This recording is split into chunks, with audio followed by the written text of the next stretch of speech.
Hello, everybody. I'm Jeremy, owner-operator of Green 13 for 15 years. Third generation auctioneer and dealer of antiques and collectibles for over 30 years.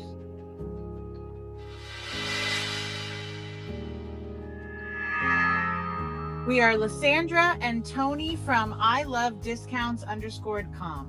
With 20 years of experience across brick and mortar, Amazon, eBay, and whatnot, we have built, broken, and rebuilt resale businesses, so you don't have to.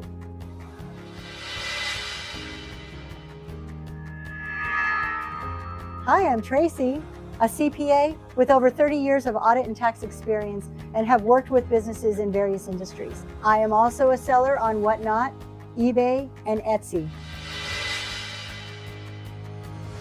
Welcome to Reselling Roundtable.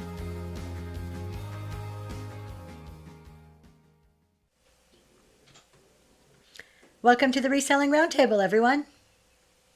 Hi, everybody. So tonight we're talking numbers. And I know that's so exciting on a Sunday night, but I mean, Tracy's excited about it. I'm stoked. But, you know, your show analytics are so much more than just how much money did I make, right?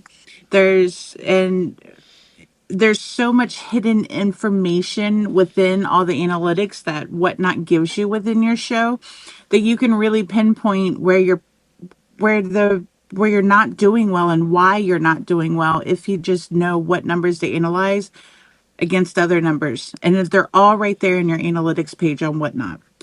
I know Tony and I focus a lot on average order value as well as rate of speed in auctions. But there's tons of other, and if AOV, I actually had to look that up, Tracy. Really?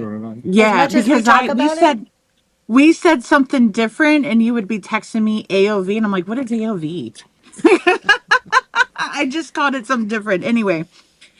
But you know, a $1,500 show could look can look and sound amazing, but was it actually? And your analytics will tell you why it was amazing or why maybe it wasn't amazing.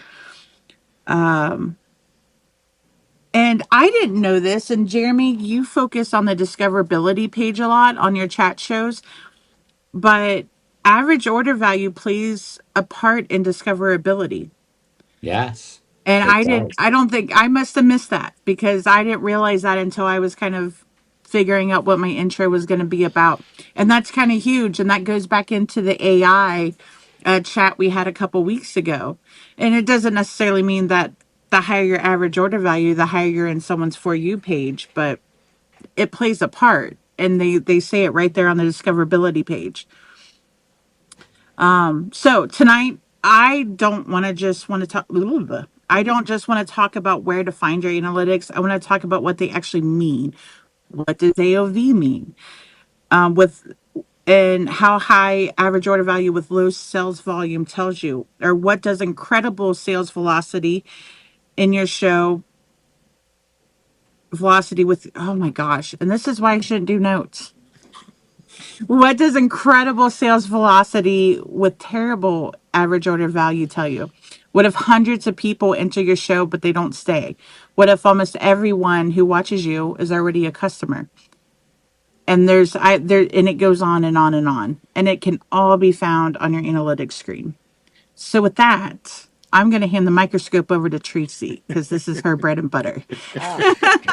I promise not to talk the whole 2 hours. I want to introduce a framework. Could just kind of put this in perspective because one of the things I've learned over my course of talking on doing chat shows on Whatnot about analytics is that a lot of people don't look at their numbers, or if they do, they look at one number.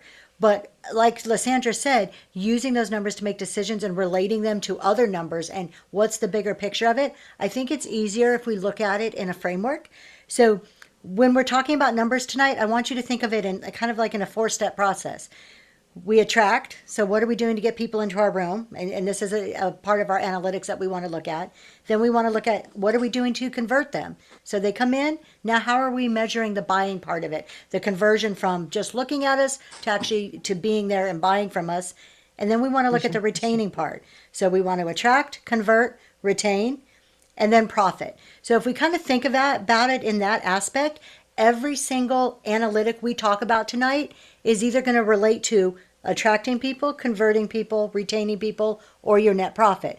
So when you think about that, it makes it a little less scary. It puts it in terms that we're already used to. We're used to how do we get people in a room? How do we keep them? How do we make money? Right? So if we think of our analytics like that, and there's not one, there are some analytics that stand alone, but a lot of them play a part in all four pieces of that process.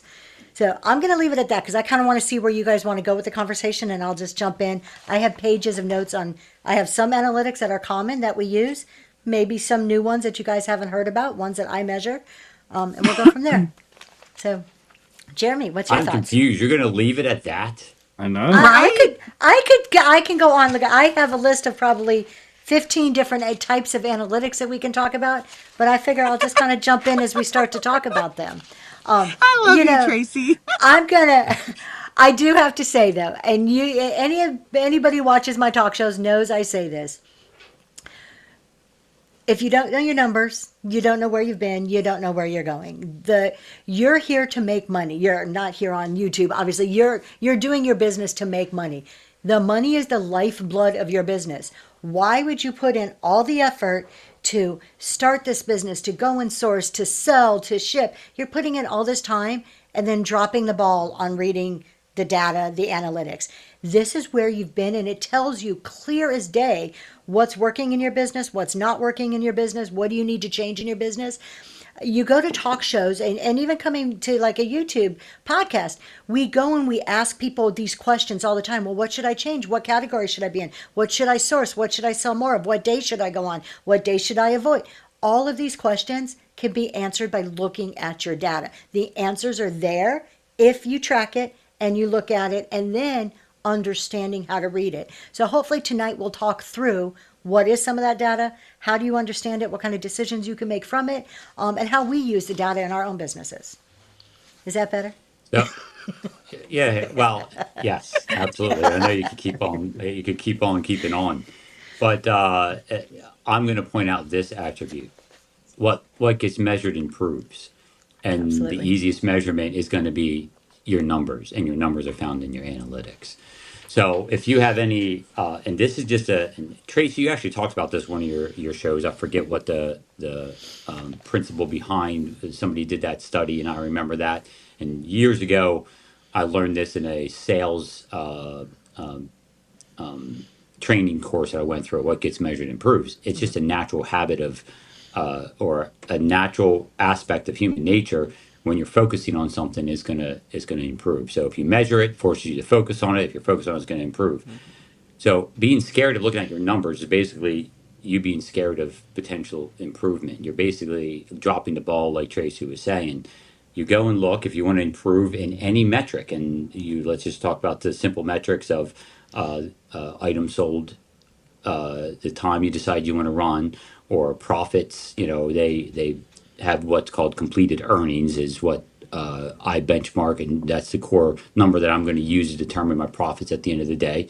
Estimated sales don't necessarily mean that, but they're there to be had, and they do tell numbers, and I'm going to go over that, the difference between the two, if Tracy doesn't beat me to it. But but just that simple fact, if you're starting out and you're not somebody that's really into analyzing and looking at numbers and digging in and seeing what affects another, right out of the gate, from the simplest and easiest way of getting yourself comfortable with using them, I highly recommend that you just go in, pick one and start paying attention to it and focus on that.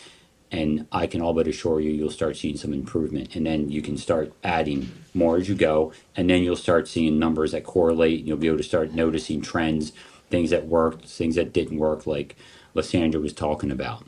So I'm going to leave it at that as well, because this is a pretty broad topic. And I feel that Tracy's going to probably do an exceptional job of getting very granular with these numbers. So I agree with that. It's your turn. I don't. You go ahead. I already went. You're I the number started. person. Keep going. tag you're it. I mean, I can go into some stuff if people want, the type of things I look at, but I figure that as Tracy This goes into them, I'm going to be bouncing this off will of that as this well. will be a podcast that Tony just adds in little filler bits of data because my wife looks at all the numbers. I don't. So Let's I start asked. with. Oh, go ahead, Lysandra. you're gonna say it, Tracy. I think we should start with what either we're focusing on right now in our own businesses. See, Great minds. great That's minds it. think Yeah. alike. And maybe even go over what some of the analytics mean that whatnot gives you. Let's do it. So, what do you focus on in your business, Lysandra? Tony? So a big thing right now with us is starting all these piles of clothing back here and selling clothing. So we had goals going into our first show, and again, as I just said, we mainly focus on sales velocity. How many orders are we selling per hour? How many items are we running per hour? And average order right now is a big one, especially with the clothing and then jewelry. Just trying to see if it's something we can grow. Yeah. So, Those are my two main ones. My overall yearly direction I was going relies heavily on average order value and sales per hour. Yeah. So basically, what I'm focusing on is what I accomplished. Like I said, you focus on it, it happens. Reducing the amount of time that I'm on and also increasing my average order value. So my end result is less work, more money. And I've accomplished both of those. So my year to date is the same as my year to date last year with fewer overhead expenses as a result of running fewer amount of hours, fewer shows, but making up for that in increased average order value. So that was my main focus throughout the majority of this year. And now that it's been pretty much solidified and I have that anchored in there, I will start changing my focus a little bit for the last quarter of this year, which is what I did last year. It was the last quarter.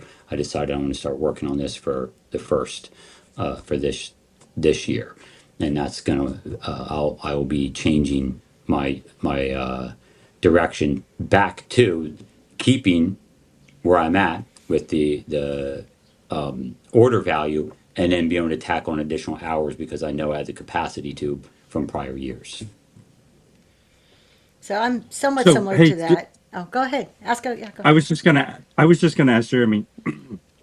So if your average order value is up this year and number of items sold is up, but show hours is down, obviously you're at least year over year doing what you planned on doing. Mhm.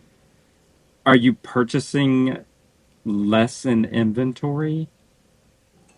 You're Or is it, wondering if I'm buying less in inventory? yeah, or is the outgoing capital less than it was last year then, since you're not quite running No, as much?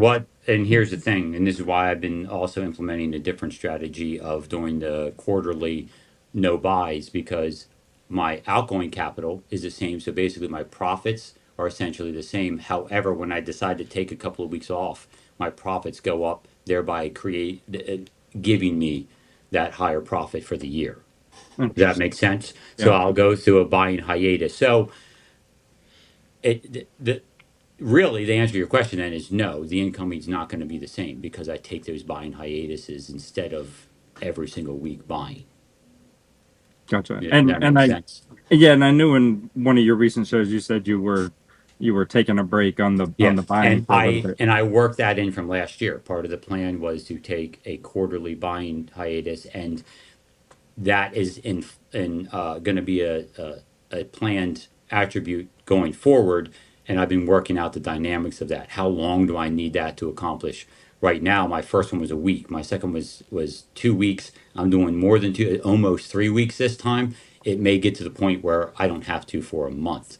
Yeah. And the nice thing about that is it provides other opportunities, some breathing room for me to create potential other sourcing opportunities because I'm Mm-hmm. not tied up with the buying end of things. And since I solidified my buying routes or my sourcing, the people I source from, they essentially, if I want them to, will hold stuff for me until I'm done clearing inventory, or I can just tell them not to bother if I don't want like a big, huge dump of product, because that kind of defeats the purpose. I'll tell them like, but some of my sources, I will tell them, don't hold it for me. They will, but then it allows me to cherry pick, and then I can get a really nice load of stuff. That's because I get to be a little more specific about the piles that they put together for me. Yeah. But we're getting off topic. I Kind think of, a little kind, bit, kind kind of, of but off not so topic, but much. not really. See, Yeah, listen, that yeah. was a legitimate benefit of watching the numbers. Yes, Just, 100%. just And saying. I am completely on track. I'll probably actually increase to the point where the time down and average order value going high enough that my overall profits at the end of the year will definitely be substantially higher than it was last year. What are you focusing on, Tracy? So, I mean, I obviously focus on a whole lot, but I have three main metrics that are kind of my goalpost. The first is average order value because that's very granular and I can really measure that into every single show. So average order value is really big for me right now. But at the beginning of this year, I started a journey on a growth plan. So I strategically laid out a month by month growth plan for 2026 that leads into 2027. So from January through July, August numbers aren't in yet. The first 7 months, the two numbers that I look at to monitor my growth are my gross revenue and then my net profit. So I increased gross revenue by 100% over the course of 7 months, and I increased net profit by 102%. And I know you're like, oh, well, that doesn't make sense. It does because I reduced expenses, therefore Yeah. increasing my net. But those two numbers are important to me because you can do your gross revenue. I can make more money all day long, but is my net growing in accordance with my gross? Because if my net's staying the same or going down, I'm just working harder, not smarter, and I'm burning myself out. So it's average order value at the more granular level. That's a day-to-day metric through the shows, and then how that ties into the bigger picture of my gross and my net revenue. So those are the three that I monitor on a very regular basis. Obviously, there's a lot more I get into when I'm looking at analytics and making other decisions, but those are the three that are probably top priority to me. So when you're talking revenue numbers, Tracy, you're not talking profit. You're just talking gross and then net, as in fees and expenses out No, of, or are bottom you line talking net profit, bottom profit. line net? Okay. Yeah. Because Yeah. just for clarifying, just that's why I'm asking that. Like me, if I'm looking at just revenue numbers, gross versus net, to me, I'm going to associate those two, like on the sales metric where you have estimated sales and then completed earnings. That would be the completed earnings to me would be my net revenue, and then my profits would be after I take all my expenses out of the net revenue, is the Correct. way I view it. Just so I understand, so I'm on the same page as what you're talking about. So yeah, I'm looking at gross sales in total before any fees, shipping, any other deductions, and then bottom line net. So the top number, the bottom number. Those are the two that I'm Gotcha. looking at because and I go back to, it's not hard to make the money. It's not hard to make the sales. But what are you doing to make those sales? If you're just on the hamster wheel running and running and you're seeing gross numbers go up, it's like, yay, cool. It gives you a nice warm fuzzy feeling.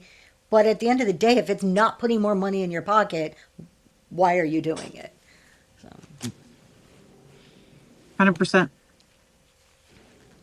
So you guys want to talk So average order value? We're all kind of looking at AOV to some degree. Do you guys want to kind of go down that route a little bit? we I can. do I do want to ask the audience, what are some of the metrics that you guys are watching with your own shows? Good question. And if you don't mind sharing those in the chat. And while they are taking their time to respond, we can go down average order value. I mean, there's actually a lot of stuff that I'm hoping we can get into because there's a lot of neat intricacies between different numbers and what they can tell you about your shows. But yeah, we can dive into the average order value. Are you Go gonna for it.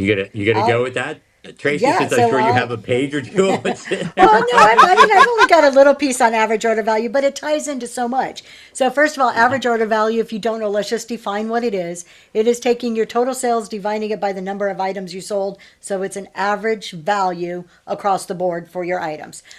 So Crafty Fairies is doing average order value as well. So it's a good metric. Particularly those of us, I just think it's a good metric regardless.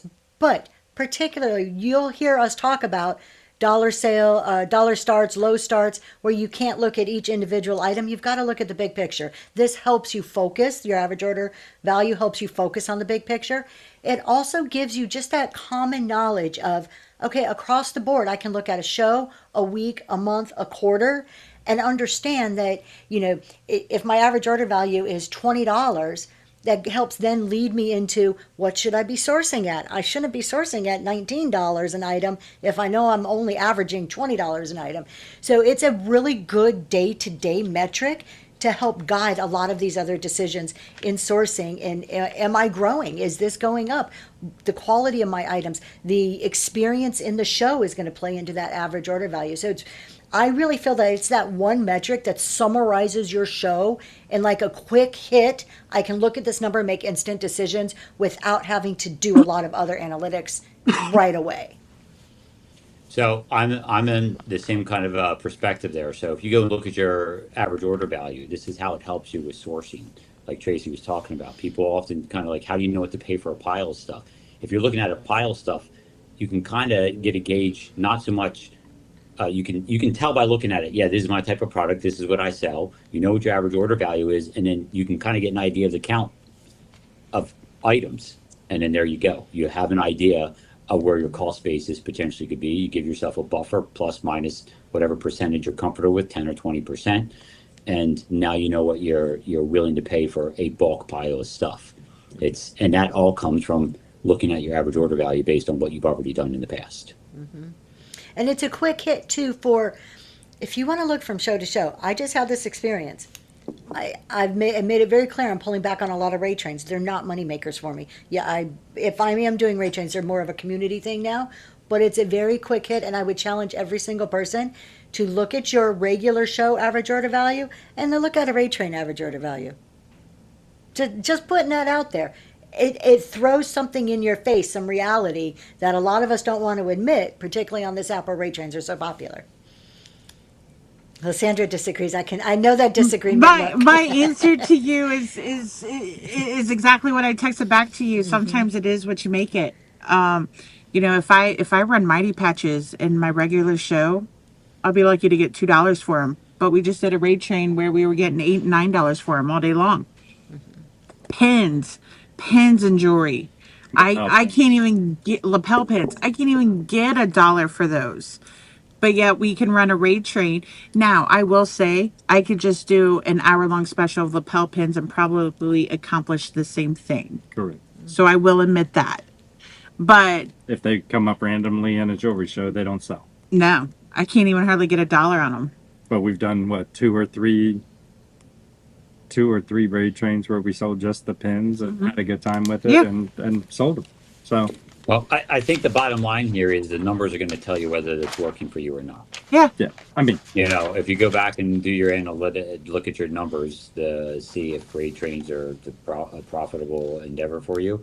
And we'll go into this. I would challenge you to look more than just your average order value. Mm-hmm. I would say if you have a couple hours to kill, sure, to get rid of some product, I don't necessarily call it a profitable venture. And a big thing I'm focusing on right now with average order value with the clothing is I have to see if it's a sustainable show for us. Yeah. Right now, it was something we're brand new to, so we had some basic goals. I also realized that the way we're sourcing these clothes, it's never going to be a high average order value show in general. I understand that. So there has to be a good little sweet spot in there in a realistic expectation of what we can do. So that's average order value and sales velocity are the only two ways that it can be sustainable. I would encourage and our mind's successful. That's your thing. I would encourage too, when we're looking at average order value, it can vary, reasonably expected to vary by show type, product type. So if you're like me, I do different shows. What I do on Monday and Wednesday, I expect a lot lower average order value than my Saturday shows that are highly curated, a lot higher quality of items that I'm bringing.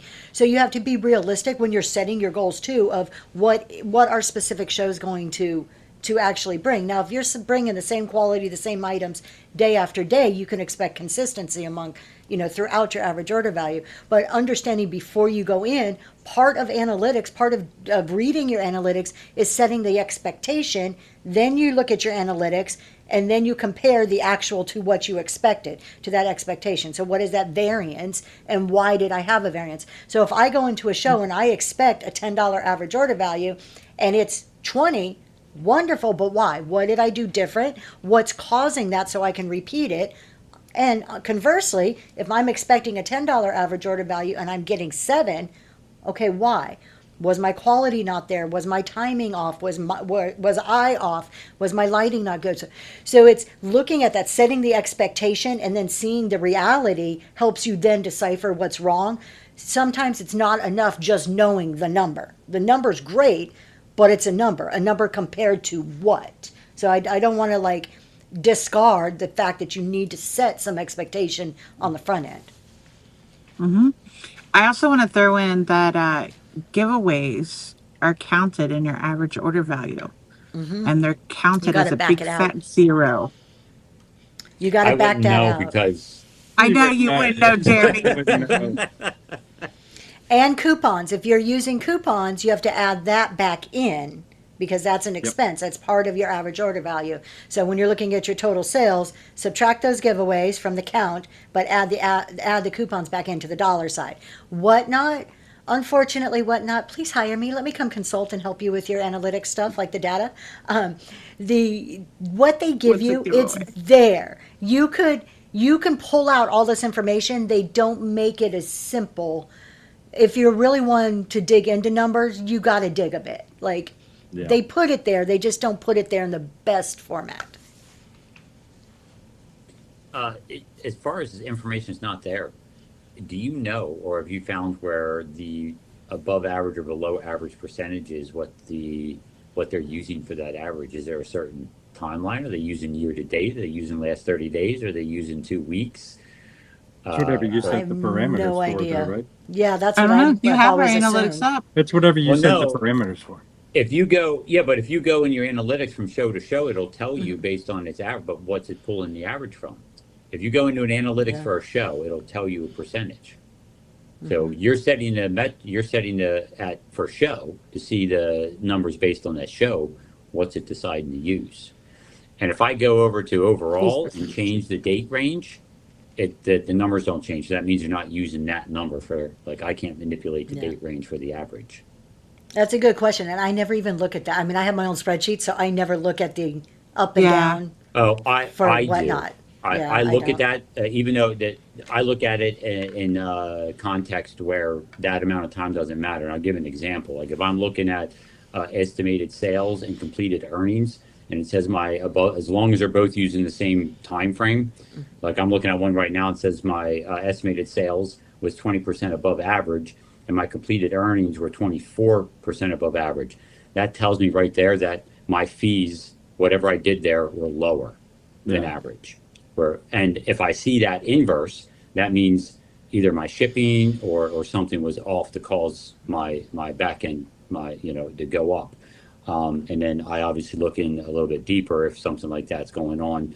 Like if I notice that my first time buyers have increased, I know that can be a very big compensating factor to that completed earnings. Since I do free shipping, a lot of new buyers only buy once, so my shipping costs get higher. So that makes sense to me. Nothing that I really have to address. But if all those numbers are actually up as a percentage, then I'm extremely happy, because that means I did extremely well on fees, on back end shipping. All the numbers hit where they needed to, and I also got first time buyers, which is another metric that I'd like to pay attention to.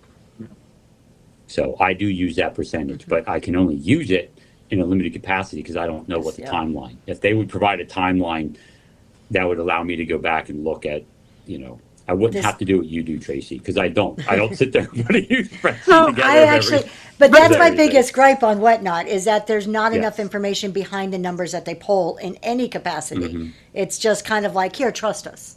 This is what we're going to tell you, trust us. Yeah, like if it's telling me you have 70% above average first time buyers, right now that means nothing. All it tells me is it's higher than some timeline. Yeah. and then I can use that correlation for those other attributes, but it Mm-hmm. doesn't really tell me, Exactly. you Yeah. know, without a timeline, it's not giving me a lot of useful information. Let's just say that. I mean, you can find trends if each show you're seeing something, you know, dropping, you know, a lot. But Since you track yours separately, I bet you could figure out fairly quickly what the timeline is that they're basing that percentage off of, Tracy. I probably could, but now I'm also not tracking every single thing that they're tracking. Like, I'm not looking, I don't dig really into, not at least not right now. So here's another thing with analytics. It's what you're focused on. You may have average order value as kind of a standard you're always looking at. But there's been times where repeat buyers has been my focus, or inventory turnover is kind of always in the back of my mind, but there's periods of time where I'm heavily focused on inventory turnover or heavily focused on something else.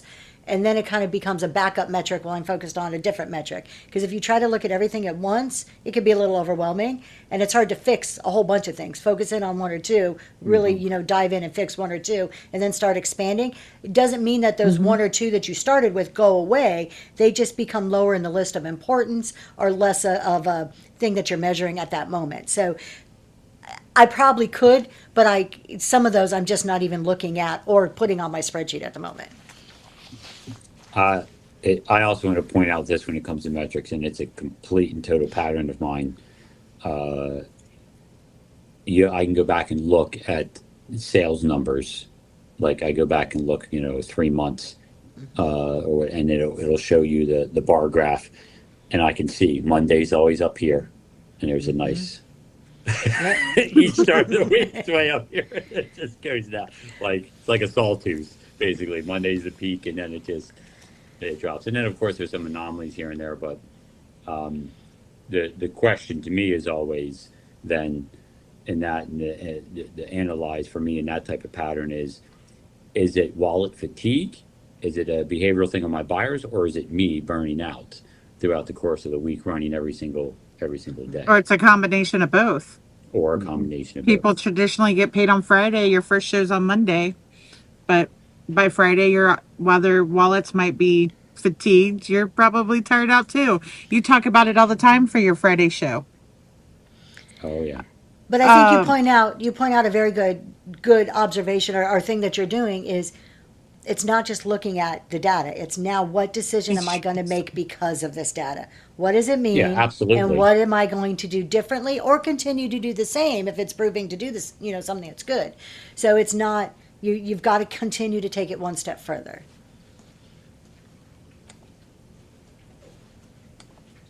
I have a question for you guys.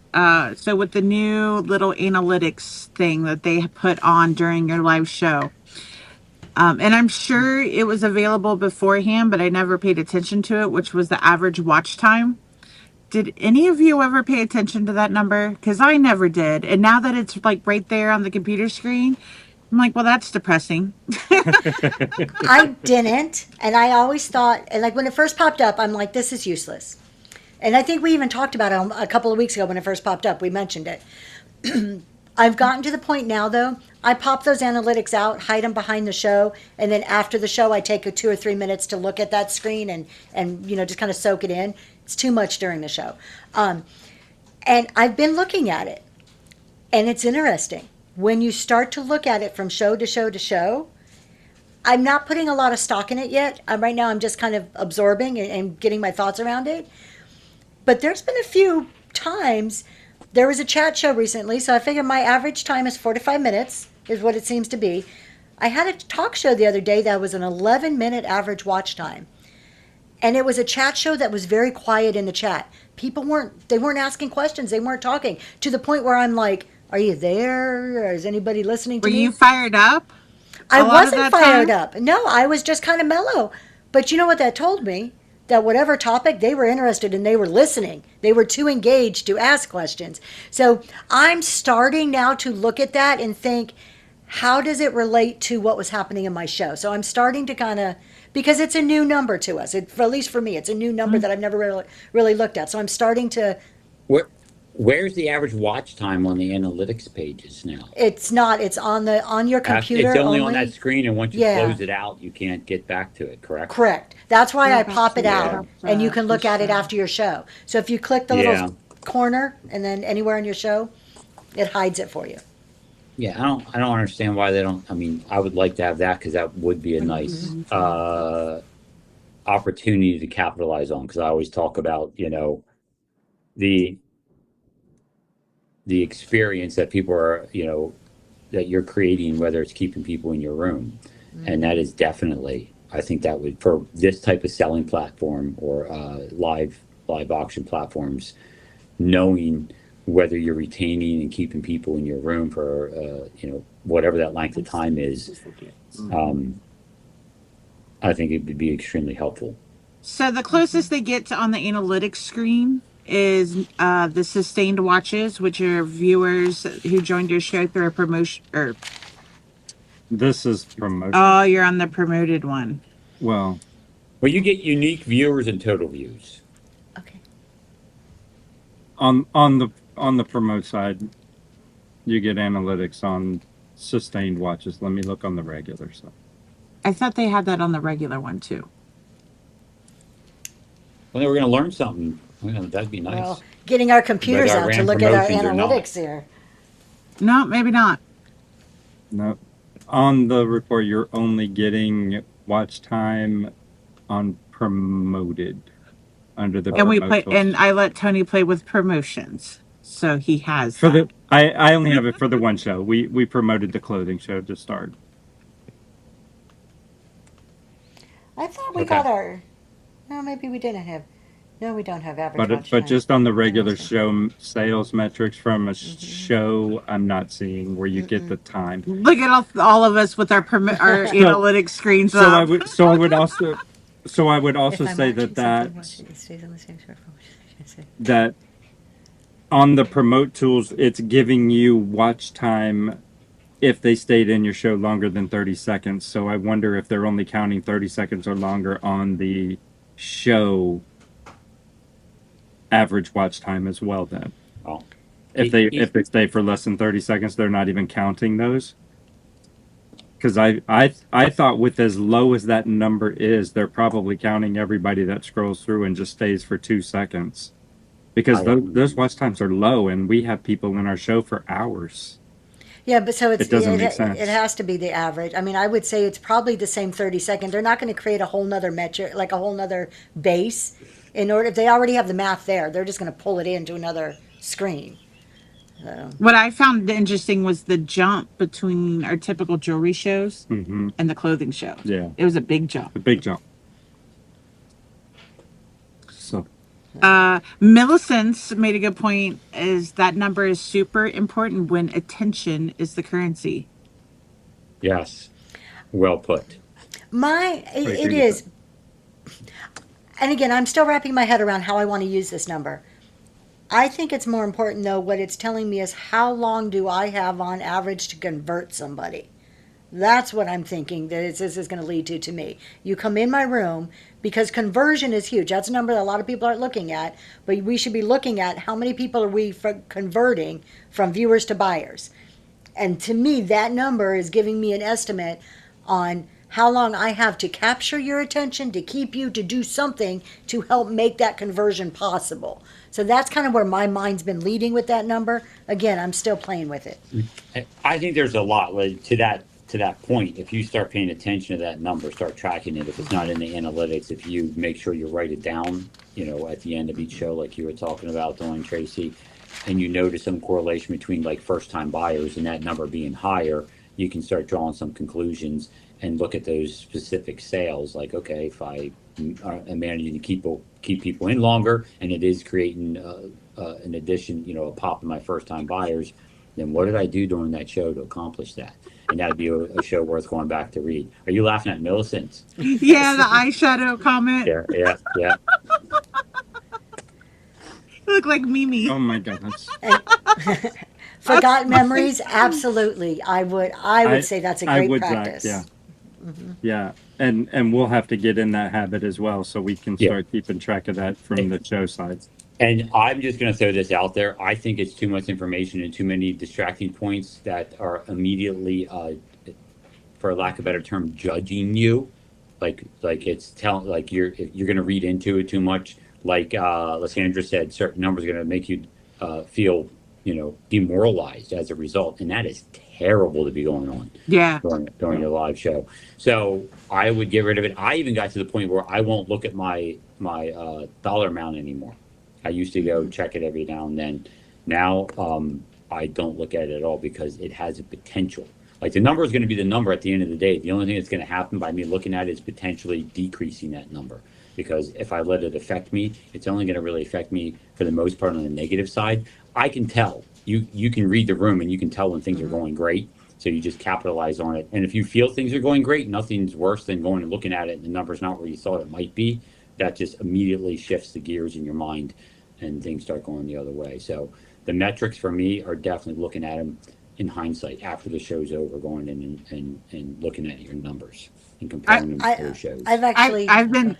Oh, sorry. Go ahead, Tracy. I was gonna say real quick. I've actually started playing a game the last couple of shows in my head where I pop that analytics out. I have no clue what my sales are, what my AOV is during the show, but in my head I'm like, okay, AOV's around this. Like throughout the show. So if you ever catch me with an odd look on my face, it's probably because in my head, and I like to guess. So like before I close out the show, I like to tell Noel, okay, AOV's here. And see how close I am, just for fun. See if your mental math is Only gone. Tracy Yeah. would play the AOV match game in her head while she's running a show. Hey, I've been trying to practice. Tony will look over because he doesn't have anything populated on the screen for average order value or anything like that, and he'll look at me and be like, "How we doing?" And I have been trying my best not to answer him until the fourth time, and I'm like, "Oh, Yeah. No, because I mean, if it's going but from my end, I feel like I can tell when a show is not as good as another show, right? You can just tell. You know what stuff is selling for. But there have been times when I thought a show was really bad, and then I asked her what the numbers were during the show, and she told me what it was, and it was like I was really surprised that the numbers were as decent as they were for as crappy of a show as what I thought I was having. So I keep track of it for that reason. And the only other reason is we have stopped a show early if it's bad. after trying several things to Yes. get it back up Yeah. and just failing at it. Yes. Yeah, that's definitely going to be the case, and that's going to happen. So we do keep track of that because while our average order value across the board is not high, if I'm literally just running things for dollars, then I'm wasting our time, our product, and their time. Yeah. But you can feel that. You can like, I guess Yeah. you don't need to like ask how you're doing, or like I don't need to see those numbers on the screen. I think through practice you start to feel that, and I think it makes you a better seller. You start to be able to gather that data naturally through your show. There's been many times where I would, through the show, just as things were going, I'm starting to be done because I feel like it's going poorly. But then I'll ask Lysandra what are the numbers, and she'll tell me what the numbers are, and they're way better than what I thought they were. So then it perks me up and gets me going again, rather than just trying to end it and get out of there. And on that note, I mean, this is partially a personality thing. There are some people, I personally think it's a smaller group of people that get incentivized and motivated by lower numbers, and they just, like, okay, now because I set a number, I'm more goal oriented in this avenue, and I'm going to work to get out of it and try everything I can. They take it like a challenge. Yep. Yes. Yes. Me, I mean, I'm just going to say it doesn't work. I don't have that. That's not part of my mental state as of yet. I'm sure if I worked at it, decided to try to get that to be the case, maybe I could make it happen. But as of right now, that's not the case for me. Yeah. What else we got? So What we about mentioned- new and returning Oh, go Oh ahead. we are on the same wavelength. I was just about to say, we mentioned new and repeat Of buyers. course, you guys are. Yeah, but that's because like we do a new show. We just did that clothing show, and Tracy texted me. She's like, actually, she said in her show, she's like, I am waiting for your numbers, Lysandra. I can't wait to hear 'em." So I send her 4 paragraphs of Yeah. numbers. So Anyway, go you, ahead, Tracy. I'm sorry. oh, you want me to? I have a few things to say about it, and we can talk about some more. So I kind of just operate the 80-20 rule on my new repeat buyers. 80% should be my repeat, 20% should be new, as a general rule. That's pretty good to me. I'll look and see. It's not something I'm monitoring super close. But the thought that I want to put out there, maybe this is different that some people don't think about. So in accounting, we have a concept called concentration risk. And when you're looking at your new and your repeat buyers, if so much of your business is coming from your repeat buyers only, and particularly your top 1, 5, or 10 buyers, you can be creating a concentration, a customer concentration risk within your business. So while a lot of us just say, oh, I want this many new and this many repeat, I think looking at your repeat and understanding what's the demographic that makes up, or the population that makes up your repeat, is vitally important. Think about this.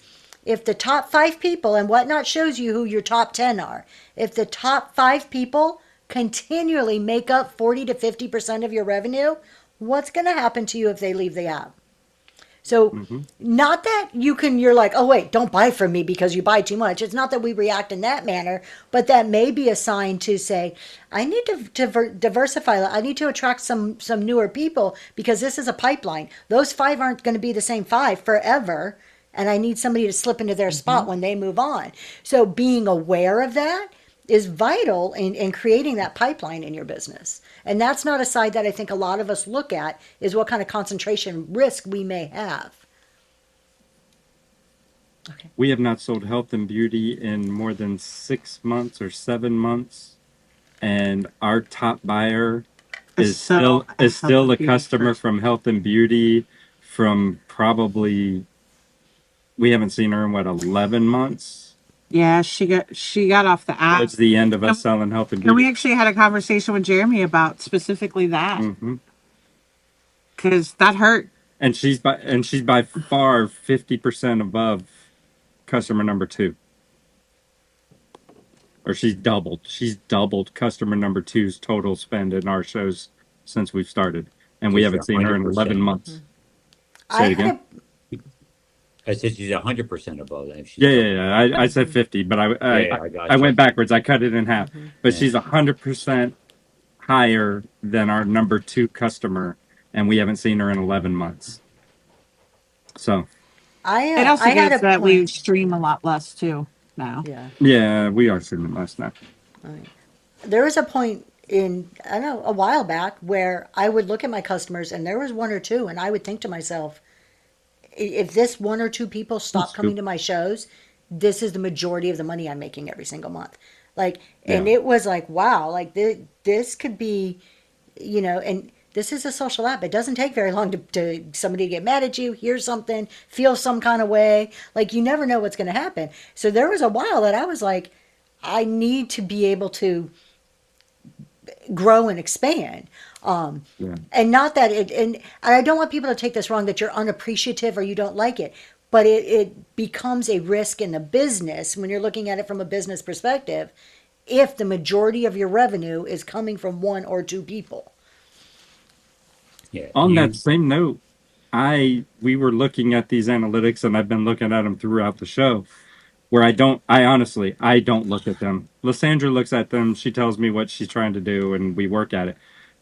But out of my top 10 buyers, it's going to force a phone call after this podcast, and I'm going to call my mom because she's in my top 10, and it's far more than my mom should be spending in our show over the last year and a half.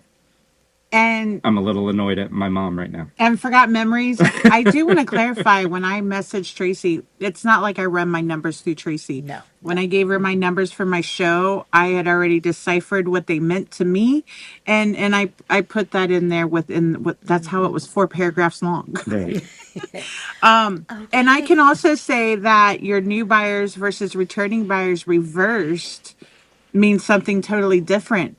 Why aren't you retaining people? Yes, absolutely. And you need to Yeah, have a from healthy mix. It has to be a healthy and mix. and we're going to be watching that returning buyers and new buyers a lot with these clothing shows because I want to see people coming back, but I want to see new people coming in. This is a whole new category for us. We should have been blowing up with new buyers on our first show, I expected our first clothing show because it was a brand new category to be over 50%, and it and it wasn't. was And about 25%. we were talking to Tracy and Jeremy about it before. Yep. So I don't what- think that's necessarily a bad thing if you keep running your show and you start realizing you're making money and people are sticking with you, but their amount that they're willing to pay either increases. That means you found something else that they're interested that your already created base is available. As long as your new buyer count kind of stays on average and you keep your growth trajectory the same. yes, Would be I my agree. perspective. So I don't think I'll be worrying about it until you start seeing a downward trend across, across those numbers. Like if your first time buyer numbers start going down, then there might be a little bit of a problem. I just do want to mention something here. How long has everyone been on the app? Can we go over that real quick? I just want to. December will be our 2-year anniversary, so We're just I'll be- over a year and a half. 3 years in December. Okay. So May was 5 years this year for me. I want to point out when I call this, the consolidation that you were talking about with buyers, I call them your whales. There's been a rotation that actually happened in my own personal observation over the 5 years I've been on, because I've been in the same boat, kind of pun intended. It's kind of, but where you have a whale and you're like, if that whale goes, there goes tons of backup bidding. There's so much value that can be lost, and you start getting worried about it. And to calm everybody's nerves about concern with that, I want you to realize the fact that you're selling in this avenue within probably 2 to 3 sales max. When a whale you start noticing them disappearing, you start realizing somebody else that was a frequent buyer starts stepping into that Usually, place because they were willing to do it. And it got to the point where they're not bidding because they know that person's just going to outbid them, but they're still bidding on other things and winning. There's always somebody that starts filling in that gap. So don't get too scared if you notice that, because of the dynamics of this online selling in an auction format. There's other whales in the waiting, essentially is what I'm saying. And you just don't notice it. You'd be surprised at the gap between the two. But once they're free to be the top buyer, they're happy to step in and push those numbers up to where you need them to be. So like, there's not like a cliff where it falls off. There's more like a hill, that kind of a crest you get over, and then it starts going back up again. My personal observation happened to me time and time and time again, to the point where we used to have conversations, me and Bill, about it. And now we don't, because we've seen the pattern and we're comfortable in just moving forward and not worrying about it any longer. And that's exactly what Jeremy told us. And it was okay. We survived. we did. Hey, I've said this before. I'm one of those that will stop bidding, especially on the custom bid. If I see somebody with a custom bid, I eventually just quit. I know that's not exactly what you're talking about, but people just stop bidding, and I typically will get out of there if one person. I have seen it in our shows, and I have done it where I have bought so much out of one show that I kind of chased all the rest of the buyers out of the room. I've done that during who was it? Peacock's game show? Yeah, maybe. Yeah. So anyway, I've seen that happen as well. So it's good and it's bad for those whales. So So I don't can I want ask I a don't want so many question? whales as much as I just want 20 bidders in there for $1 extra. Please. Can I ask a question? Since you're talking about your bidders, we have two comments in the chat here about your Yeah. $1.25. So Scuba Stevio said something, and I think Thrifty for Life agreed. Noel's also holding up signs asking about this $1.25. So there's a couple of comments saying that they love it. I wanted to You say know thank my you for that, opinion but on I didn't it. want to. But I didn't want to interrupt the conversation that was going on there. No, Scuba thrifting. I had a blast with the 5/4. I thought it was a great little gimmick. Doesn't impact. It did not really. In my mind, it did not impact the dollar starts by doing the $1.25, and I like the little 5/4. I thought And that what was a does good your little data say? slogan. Have you compared that show? I only have We one wouldn't show. know though. I only have one show to But didn't compare you to. do No baseline for $1.25 on clothing Yeah, shows. not yeah, but this clothing, is but you did clothing. $1.25 on something else too before, right? On raid trains. Yeah, on the raid We've never trains. done it during So a your regular show $1.25 have been all before. anomalies at this point. At this In point, your it's been anomalies. Yes. So I would really So be curious to see or to hear I'm. about the data. Is it because it could work the opposite way. It could end up being you're not making more money. You can have more sales and still not be making more money at the end of the day with $1.25. Like Yeah. it could be $1.25, but it could result in less sales. It could be like people are going, that's too It gimmicky. might. I don't like it, which is me. I mean, I don't like the $1.25. I just got to put it out there. I I know do you don't. not like it at all. I know you don't. It, I it's not about less sales either. For our first show and me not knowing what to pick, we still had a 74% sell through rate. yeah.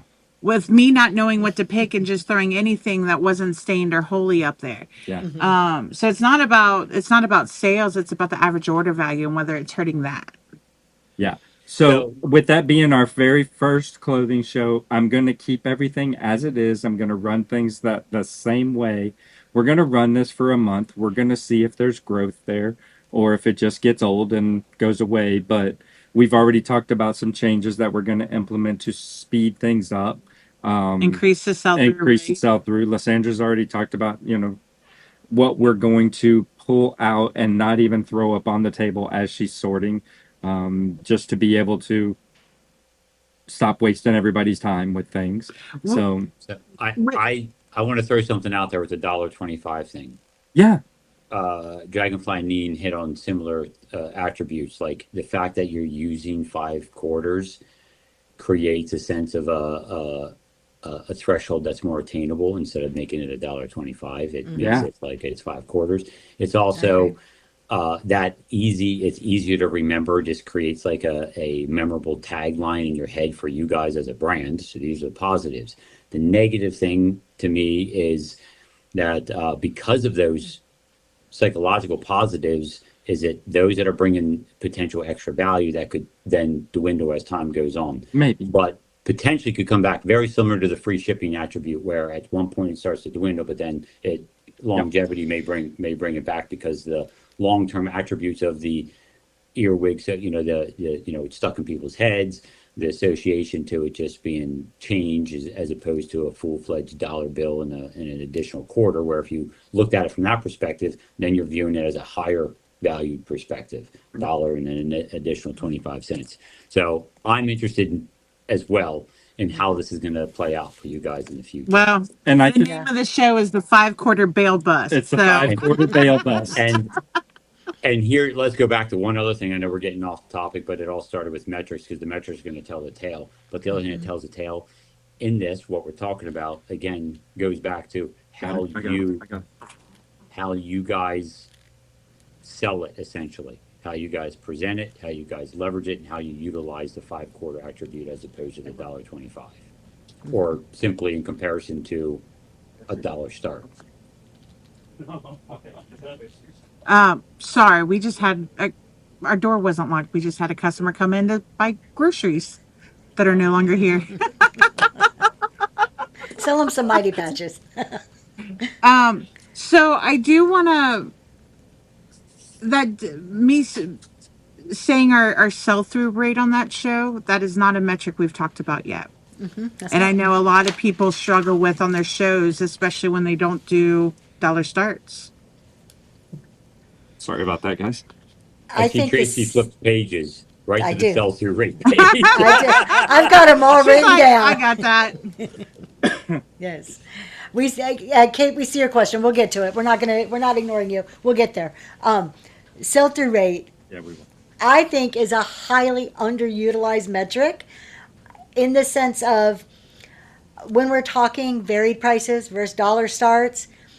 You hear a lot of, oh, I could never do the dollar starts, and I'm not trying to divert us into a dollar start conversation, but you hear a lot of these objections. I can almost guarantee you that none of them are looking at their sell through rate. Sell through rate then leads to your inventory turnover rate and starts affecting other metrics down the line. It's probably one of the most underutilized metrics that I think we have on this app, and people they're just ignoring it. And it tells you so much about what's happening in your show. Are you making We good do not sourcing ignore it. decisions? Yeah. Is your sourcing good? Is the quality of your items good? Is the experience good? I mean, are you bringing the right stuff to the show? So many. So I'll go there just Even- thinking that it's just very underutilized. Even on dollar start shows, your sell through rate matters though, Yep. because if you're not getting bids at $1, what do you need What are to you do bringing? differently? Yep. Is if you Yeah. naturally have low value items, again, I'll go right back to the clothing with the baby clothes and some of the sheen and fast fashion stuff. That was something that we talked about. One, our sell through rate was 74%, which is really low for us. Why was it 74%, and how can we improve upon that? Because the lower your sell through rate is, the more time it's taking you to sell stuff. The longer it's cash sitting 25% on of your my shelf. 4-hour show was no sales. Which is stuff you have to deal with now. Yeah. And another, But- and that goes back to your inventory rotation. My brother, well, 9 dimes, my brother mentioned that way earlier in the chat, I- that one of his I saw biggest that. metrics was inventory Apparently, rotation. I'd really like to talk about that with Bill, and not today, of course, unless we get into it. Maybe at the end if we have some I time. want to talk inventory turnover. I think we should get there eventually tonight. Yeah.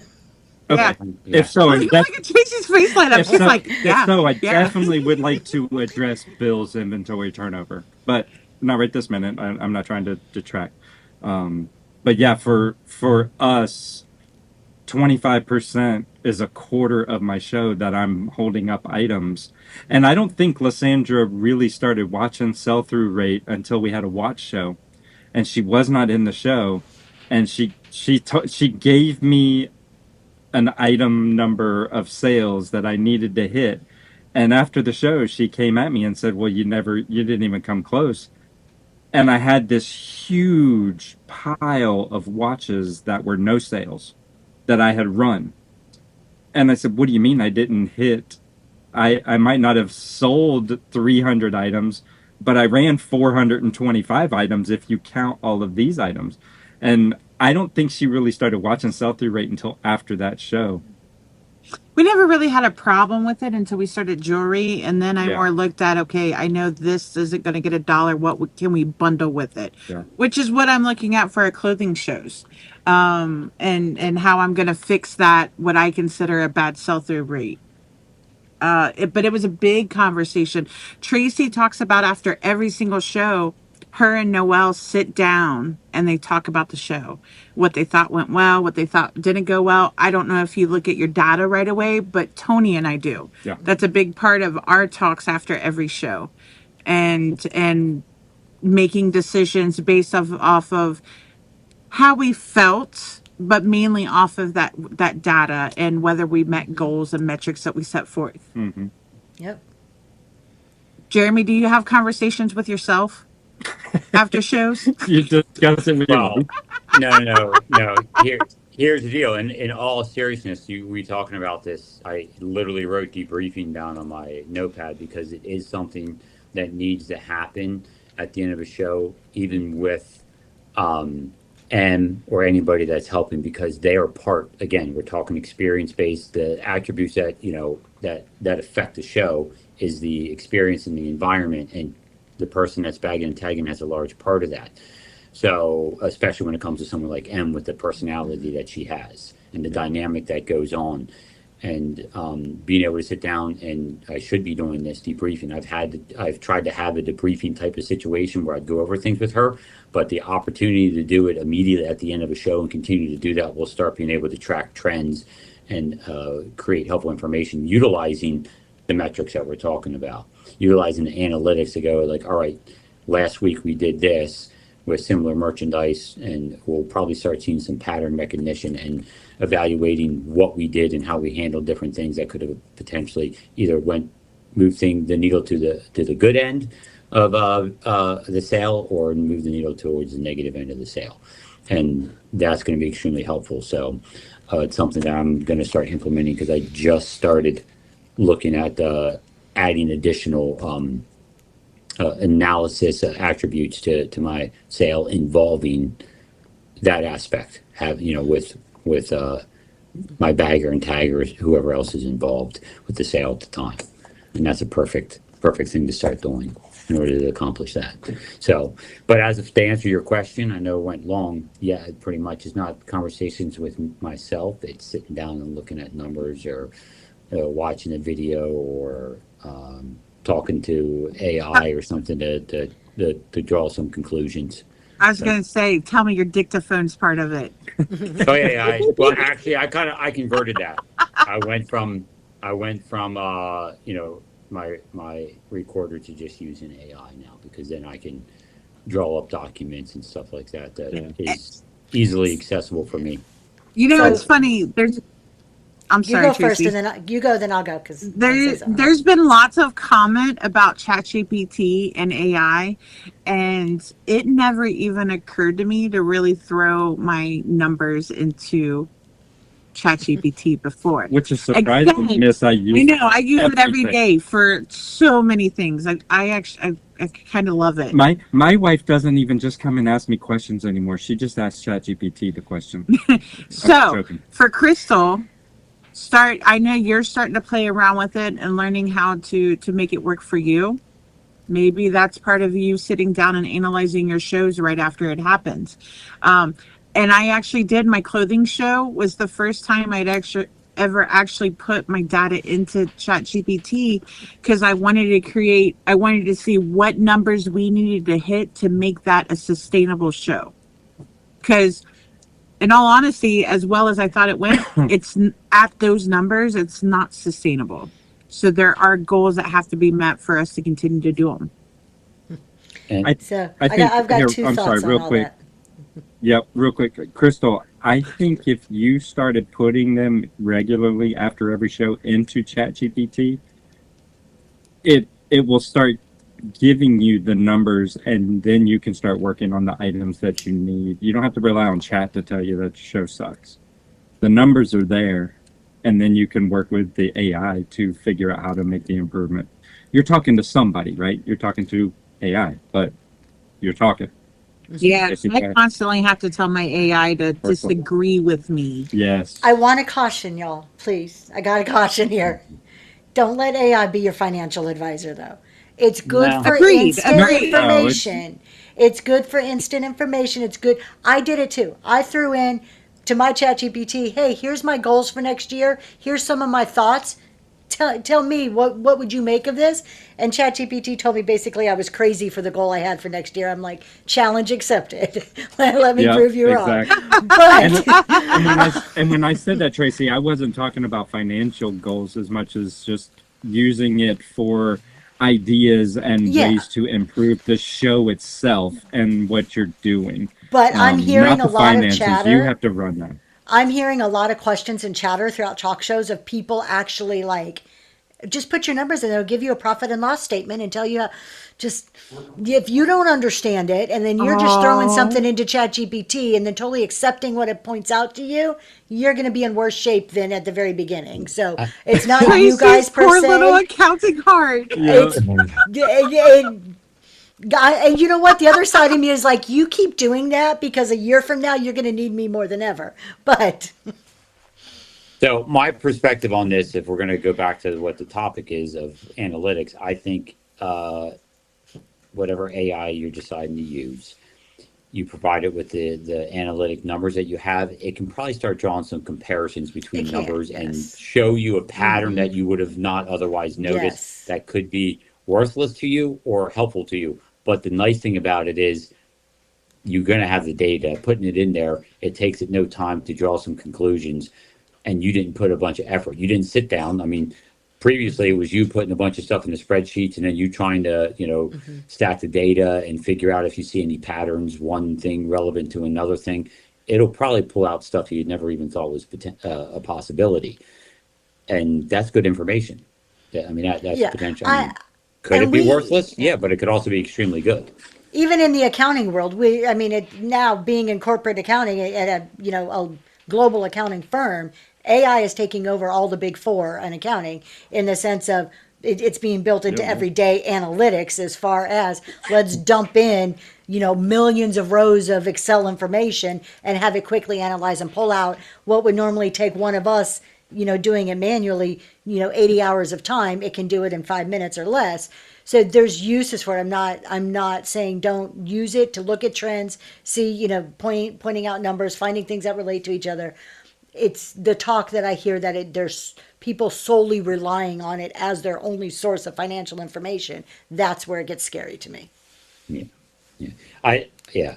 And I think everyone should start being able to adopt it for these benefits that would have been something you would have never been able to do without some type of, minor degree in accounting to pull off. Like, Yes. one of the things I'm thinking is people are always asking, what's the perfect time to run your streams? If you do a bunch of varying times and throw the information into AI, it might be able to start giving you some correlation. Like, hey, if you run X amount of time, I'm starting to notice X, Y, and Z happens.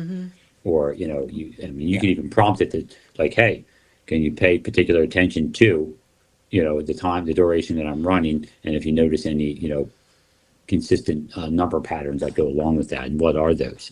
So I think it, again, like Tracy said, don't take it as gospel, but it's stuff that you can, look into and evaluate for yourself in future potential growth. Yep. Noelle wants to say something.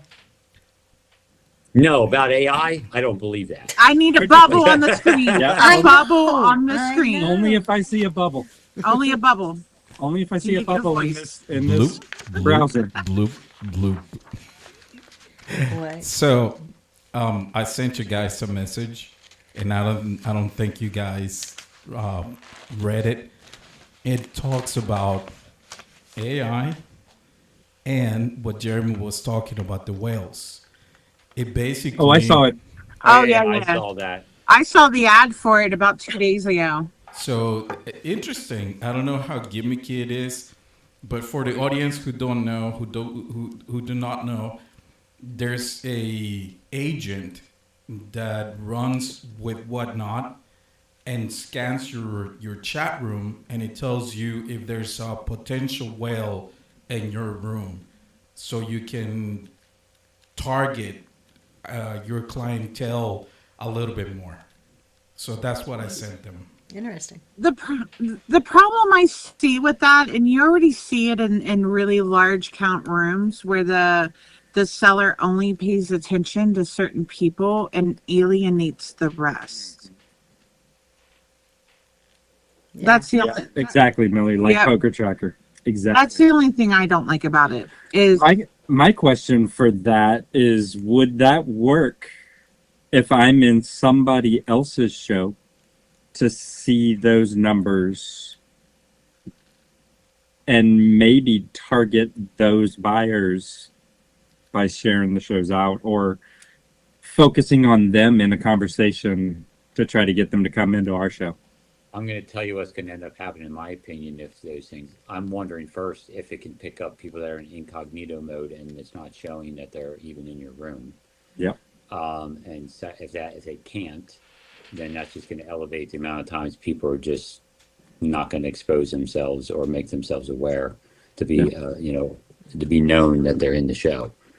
Yep. Because then, if they say anything, there's all kinds of negative potentials there. I mean, there's that positive potential, but there's also, if people start realizing that they're being targeted, they're not going to say anything, because then the AI for that program is going to pick up on the person saying something, and then they're going to get targeted by a bunch of people and spammed by a bunch of people. Next thing you know, if what Tony's talking about is true, where you have that agent and you're in somebody else's room and you start spamming them with your shows and start trying to get in contact with them, that's going to be a negative for the app as a whole. Yep. And maybe I'm not spamming shows, but maybe if I go into a show and Millicent is a quote unquote whale in that show, maybe I'm just going to sit there and chat it up with Millie and hopefully get her to pop over into I Love Discounts.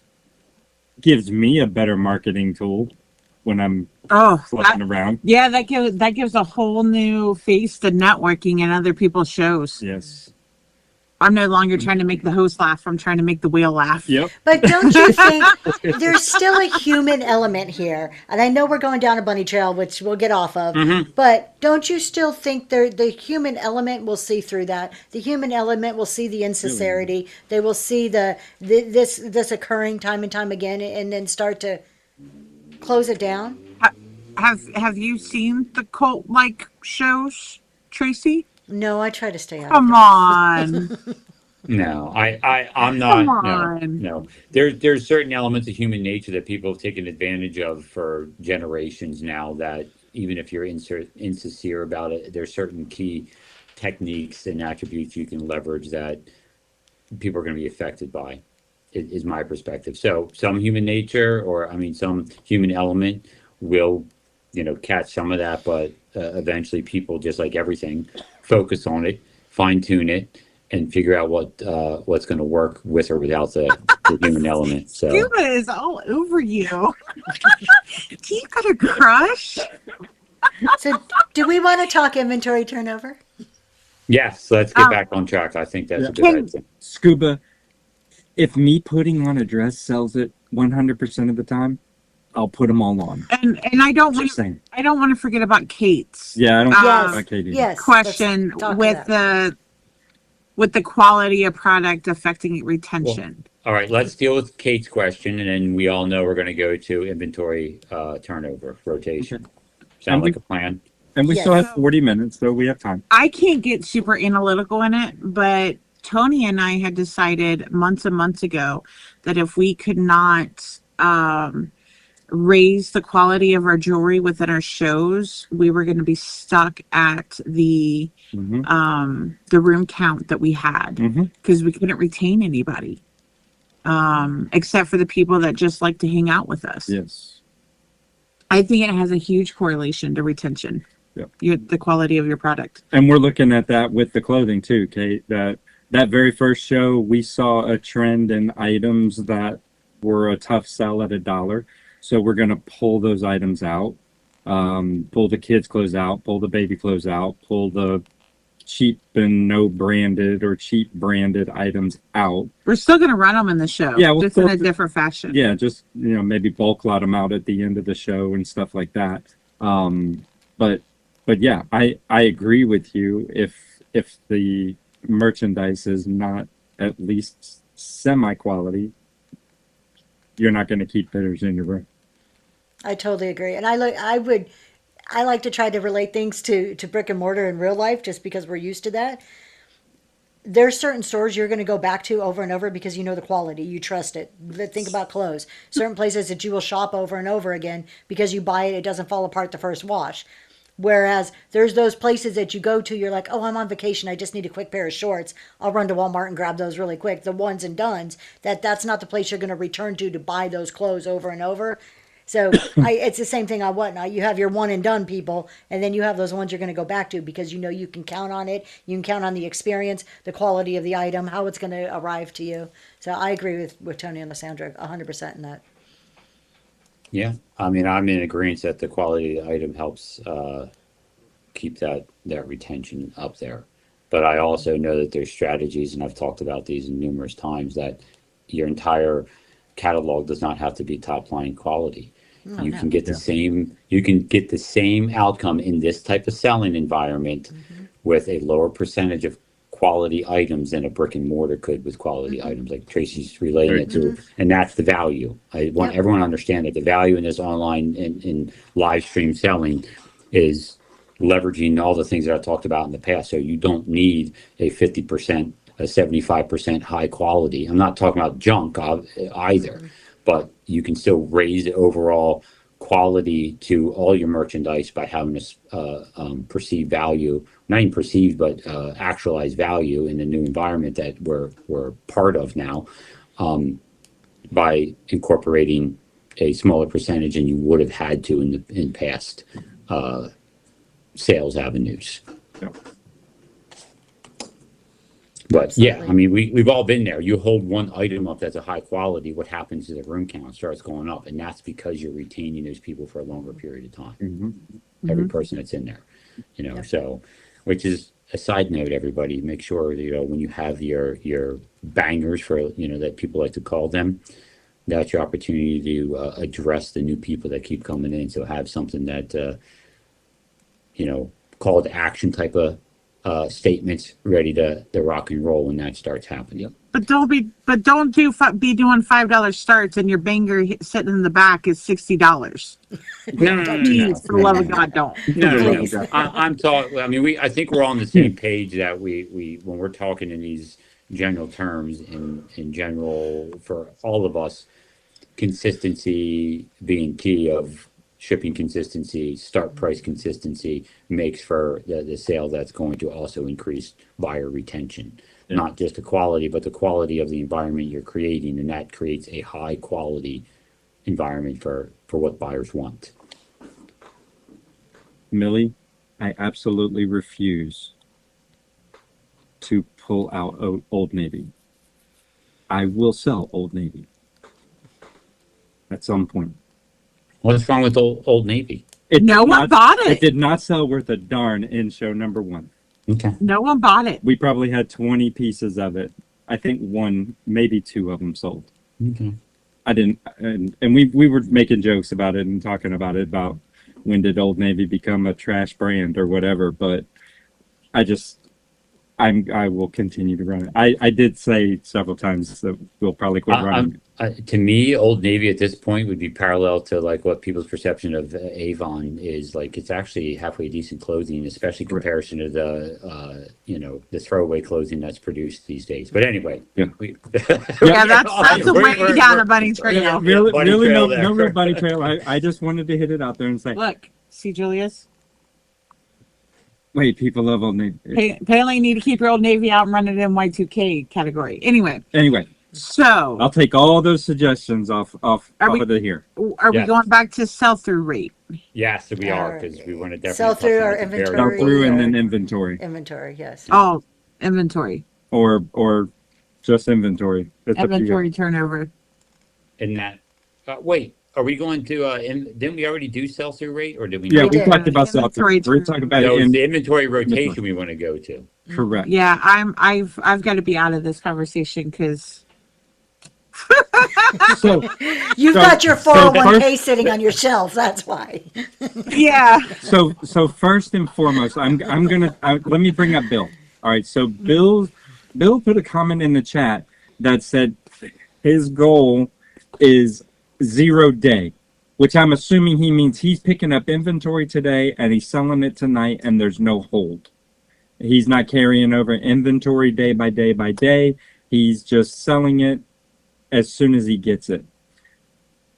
My head, I understand that you have a lower capital output for cost of goods because you're only spending money for 1 day. You've put $5,000 into a lot. You sell the whole thing. Tomorrow you go buy $5,000 again, and then every day you're generating your profit or loss. But my question comes to what happens in the lean times? What happens when you can't go get $5,000 worth of product for the show that day? What happens when you can't get anything? What happens it's a bad weather day and your sources are closed or you have no access to them?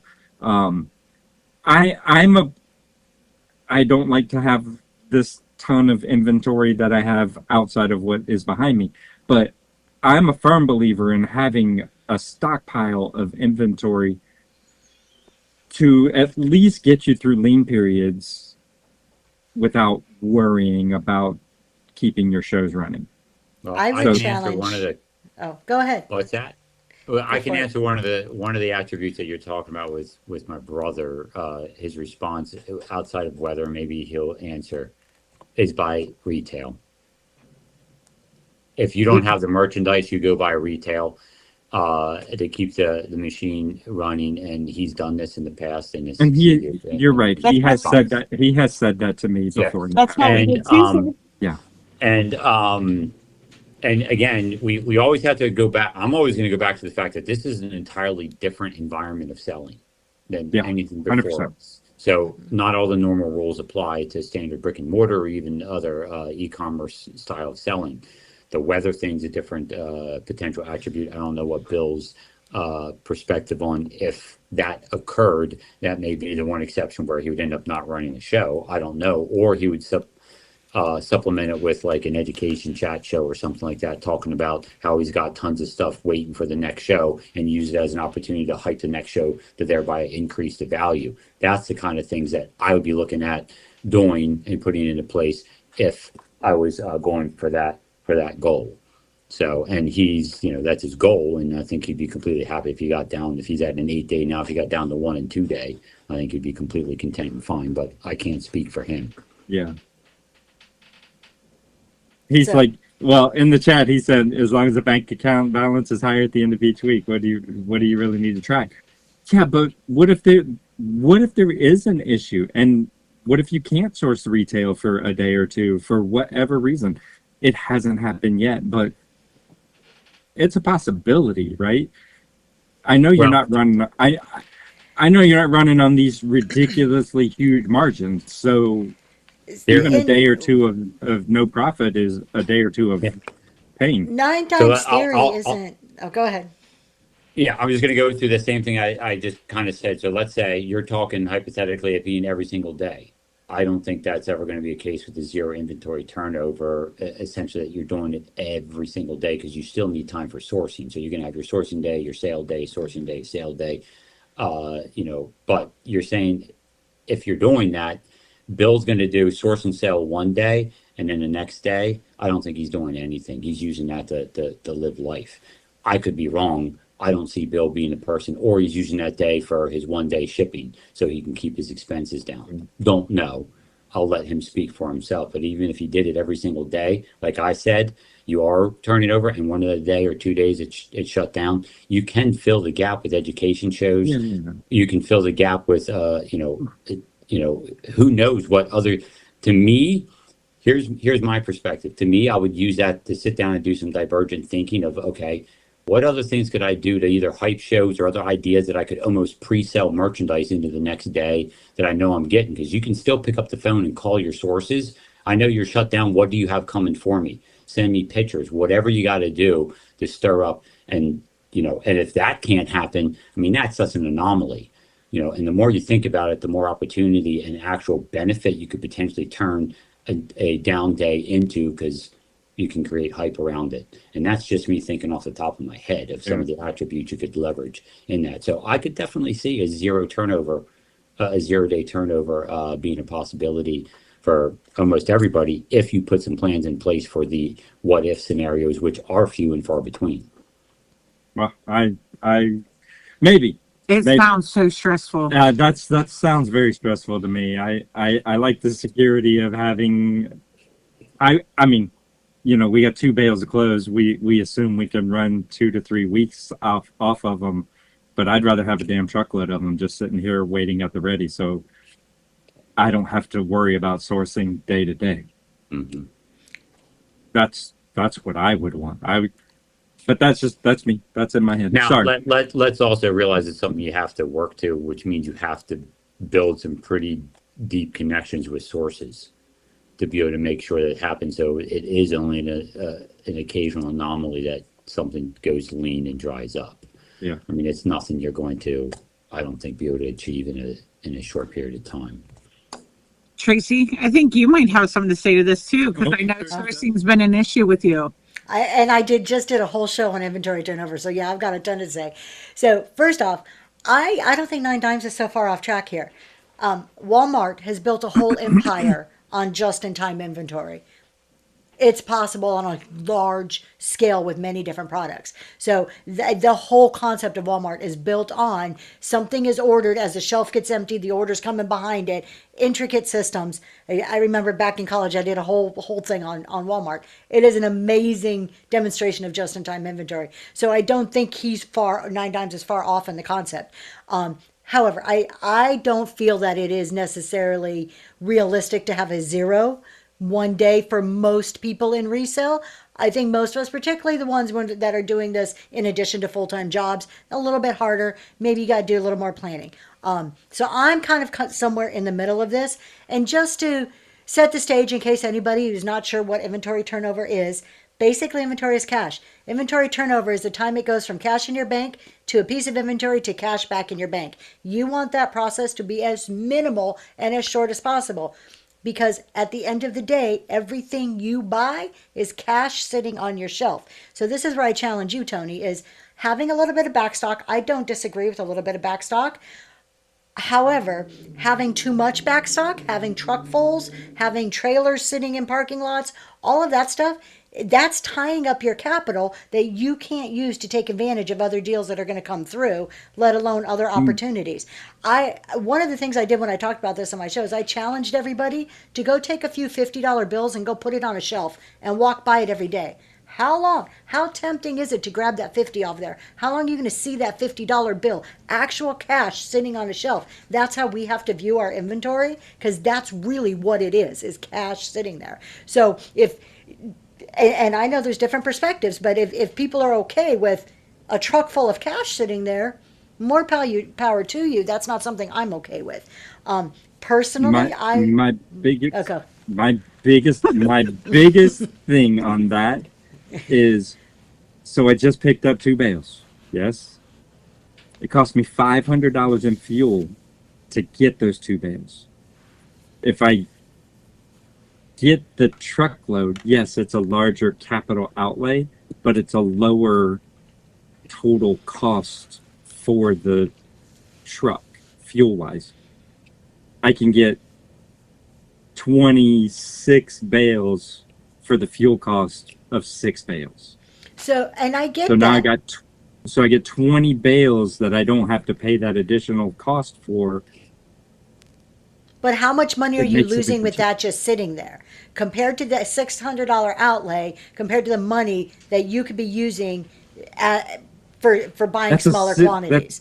That's a $500 to $600 fuel output every 3 weeks that I would have to pay, rather than just once every 3 months. How much are you paying for a storage facility that can accommodate a gargantuan pile of bales? If he got rid of his current backlog, zero. If I clear out the store, everything just goes in the store. Yeah, but is it whoa? If you clear out the store, what's your obligation to the store? $1,200 a month. Yeah. Okay, but I'm saying, like, how long do you have to keep the store? Do you need, like, let's say you create a zero turnover, would you need to be spending $1,200 a month?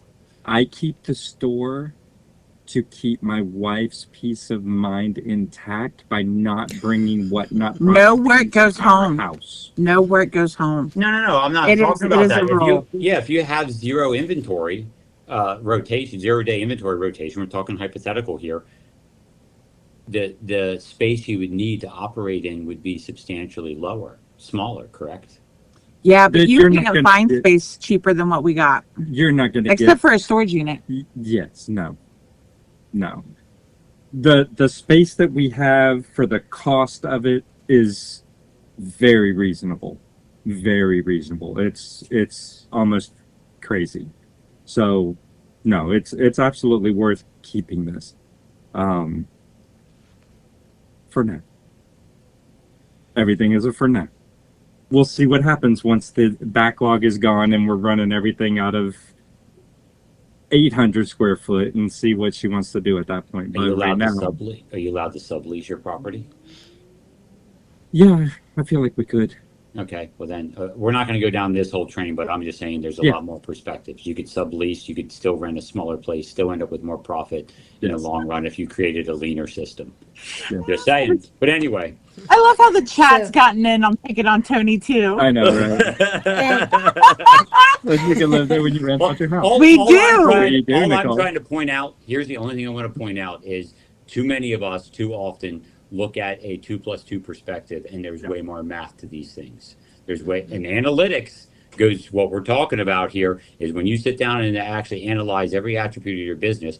I'm not guilt free. I have a huge warehouse that is way bigger than I need it to be and more costly than I need it to be at this particular point in time. And am I working at the ideas and plans on changing that?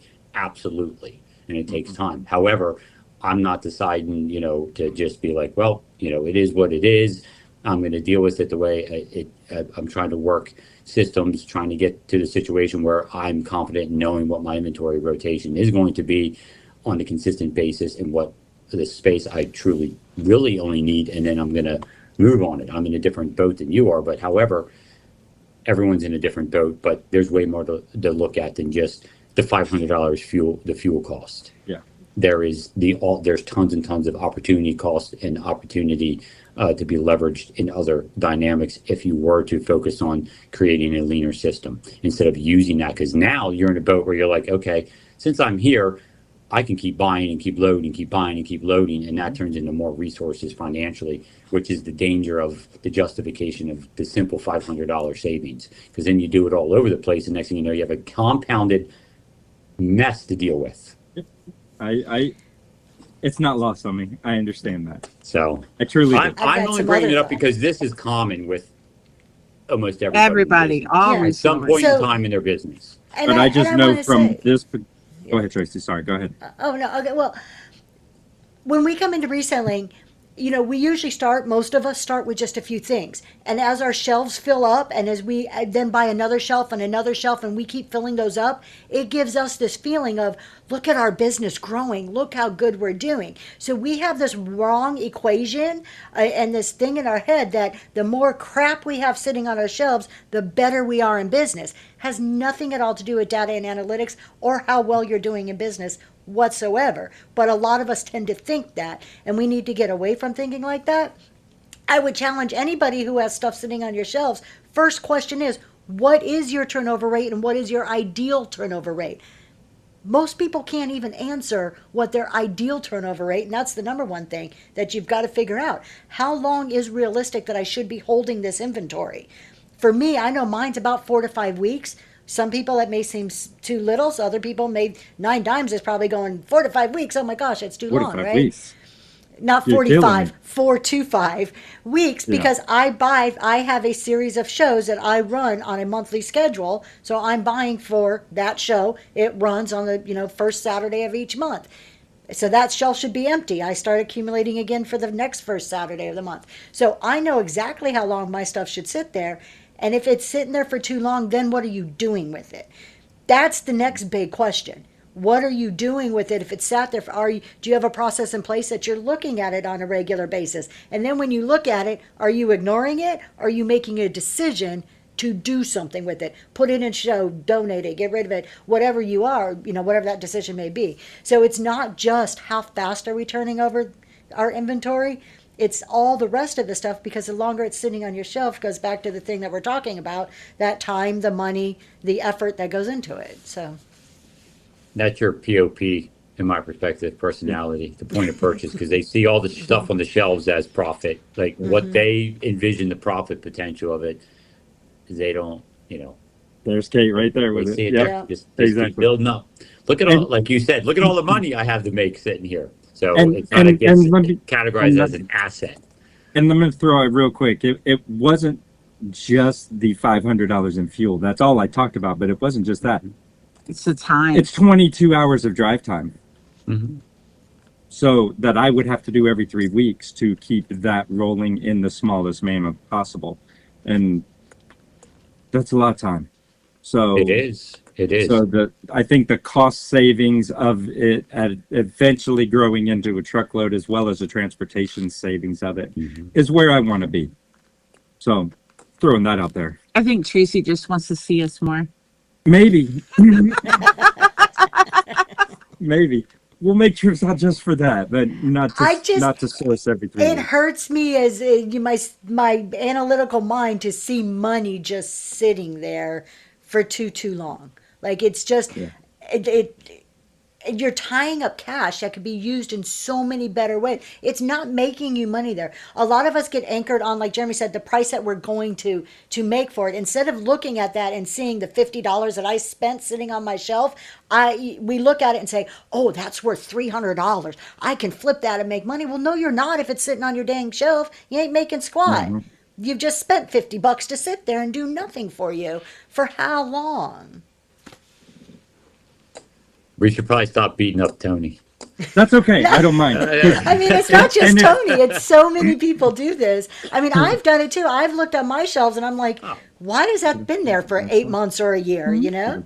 Hey, I have shelves. I'm guilty of it too. I have stuff sitting on shelves, and that's why I do the attempt to do the purge weeks that are becoming very apparent to me that need to be elongated every quarter. Oh, that's funny, Millie. Yeah, man.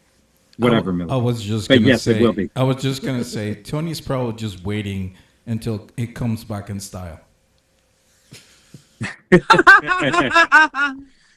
So real quick, if I can, I just want to address Julia. So random polls is what we're doing. Our goal is everything on it is fast, right? It's going to be, it's completely different than most shows out there, right? I'm not looking to sort through it and hang it up and display it and be crazy with it. We're literally taking it out. Lysandra's taking it out and what's sellable and what's not and giving it to me and running. I don't want to do all the work pre-show. I want to do it in the show. So that's the goal with it. And that's why it's all doing it the way that it is. Trust me, we are not going to sit here and take up the time that it takes to hang it up and put it on a rack and show it pretty. It will impact average order value, No, instead, Tony just tries it on. but I may just try it on. You're welcome. So, sorry, I just wanted to answer that real quick. Okay. It's interesting how, our sell-through rate and our inventory turnover. Hold on. And oh, he muted me. Okay, I'm back. I think it's interesting how our sell-through rate and inventory turnover go hand in hand. The Bird Theory makes a good comment that I find super interesting. I never had the intention for a sold-out show because I purposely overload shows to increase chances for a sale.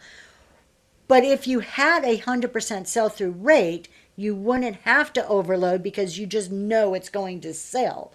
I look at, value. Okay, so I look at, if you put 100 things in a show and you sell 25, that's 75 things then that you've got to pick up, you've got to put back, you got to figure out what you're going to do with, then you got to bring it back out again. That's just a lot of work. Like, maybe I'm just not that motivated for that, but that's a lot of work to me.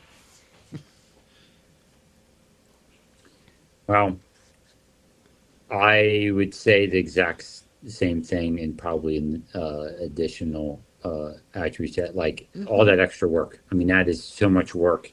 And I don't like things not selling because I think that carries a multitude of negative correlations to your sale. A lot of perception, negative perceptions from your buyers, especially if it's merchandise. Then once you try to sell it the first time, the likelihood of it selling the second time diminishes. So the more you're putting in there, the more also the opportunity for things to not sell, which degrades the value in this type of environment. If somebody sees the same thing over and over again in your shows, they're going to wonder why. It's no different than when you list things on eBay, which I've seen happen before. You list a bunch of stuff on eBay and you see other people selling it 1,000,000 times and yours didn't sell and you keep relisting it. It still won't. It's still not going to sell as quickly as the other ones. I know there's algorithm attributes, but it's the reason those algorithms are pushing yours down is because it didn't sell to begin with, because it's showing that that's not what people want. They don't want to see something that keeps coming back up over and over again. So I understand the basic philosophy and theory behind it, but I think you're doing yourself a disservice by approaching it that way. My personal opinion, obviously.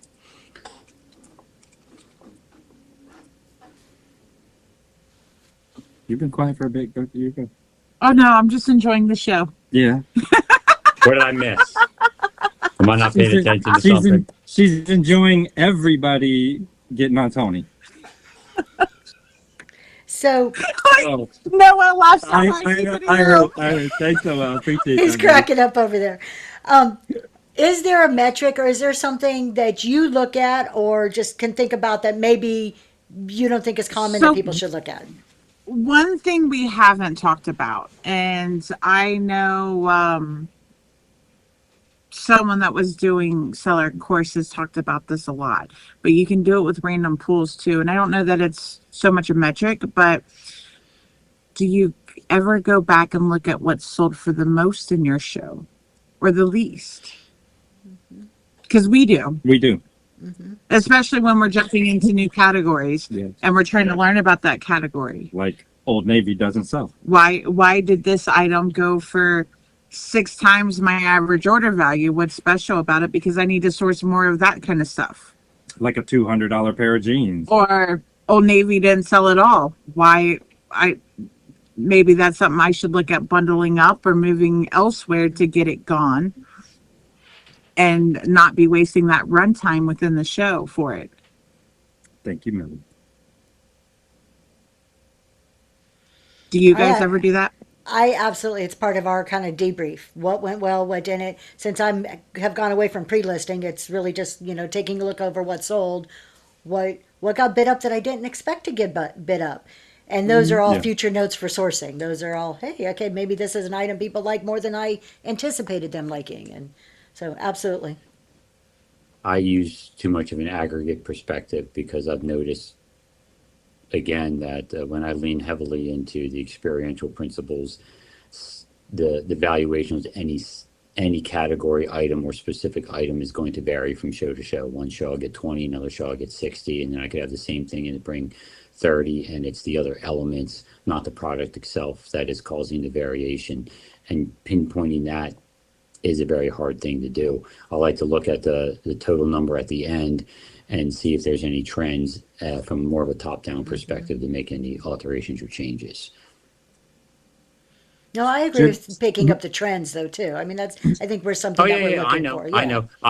I'm just saying, like with my shows, that's the more the direction, because I'm looking more to figure out how to capitalize on an overall uptick in value. What I need to do to accomplish that, getting granular to each specific item, because you guys know, like I'll use the arbitrary coherence principles and learn and will get certain values, and they're going to change depending on how I utilize that and in the moment of what's going on. So those numbers are going to be totally skewed by the environmental attributes. As far as do I think it's going to do it again? No, I still want to use my aggregate and averages across the board to decide my buying and selling, not specific items. And I was going to say, Jeremy, do you even really, honestly, look at all the items that you buy? No, Yeah, absolutely you not. just buy it as a bulk and And that's bring what it I was back and saying sell it as a earlier. bulk. Looking at your average order value can help you determine, if you look at a pile of stuff, you're like, that's the stuff that I've been selling. I know what my average order value is. I can get a rough idea what the number count is, thereby allowing me to know how much is a good price and what isn't a good price. So it Correct. allows you to determine, create, generalized numbers to make bulk buys, knowing these numbers. Yeah. So, and as you know, part of the experience is, for me, having the excitement of the revelations of items, just like, that frog piece that I came across. It was an amazing piece by an amazing, like a rare piece made out of sterling silver, and it was these frogs. It was crazy, beautiful, and it brought a very low price. And it's one of those things where environmentally, I kind of have a feeling I know why, in hindsight, why it brought a low price in comparison to what its value was, or probably should have. That thing should have brought easy twice, even with a resale value, than what it brought. It brought $500. It should have brought $1,000 all day long, and somebody would have been able to flip it very easily for 15 or two grand. So many people were regretful. I know what happened. Everyone froze with surprise that it was even there, and had that environment that was going on actually kind of backfired on the valuation. I'm not going to go into the granular detail, but that's the stuff I try to take out of it. So that's and that's on the spot observation. I go back and I realize, but I'm not going back and watching my videos and going, okay, this brought the most and this brought the least. Yeah. Why? That was an environmental impact that I could pick up on very quickly. So I will be the time watcher tonight. We have 10 minutes left. I was almost there. If we didn't get to a question that you put in the chat, please repeat it. Or if you have a question, put it in. I know we're not done. We didn't even scratch the surface, really just like normal. We didn't even get into some of the crossover. Yeah, metrics and what they we didn't get into potentially the- could mean, and you know what one could tell you about another. Yeah, I'm going to be 100% honest. I thought we would have gotten through a lot more. I didn't think we would have this much discussion on so few analytics. No, I apologize, Tracy. I apologize. we didn't even I get have- into the fun stuff. I have two more that I wanted to bring up because they're not necessarily whatnot analytics. You're not going to find this on any screen, but this is more you have to go and dig for yourself and figure this out. But I think they're important analytics because they go hand in hand with inventory turnover, sell-through rate, and average order value. So, Fire when ready. all right. So the first one is your markdown or your discount dependency rate. How often, and this isn't necessarily a number, this is more of an evaluation, a subjective measurement. How often or how frequently are you marking down and discounting inventory?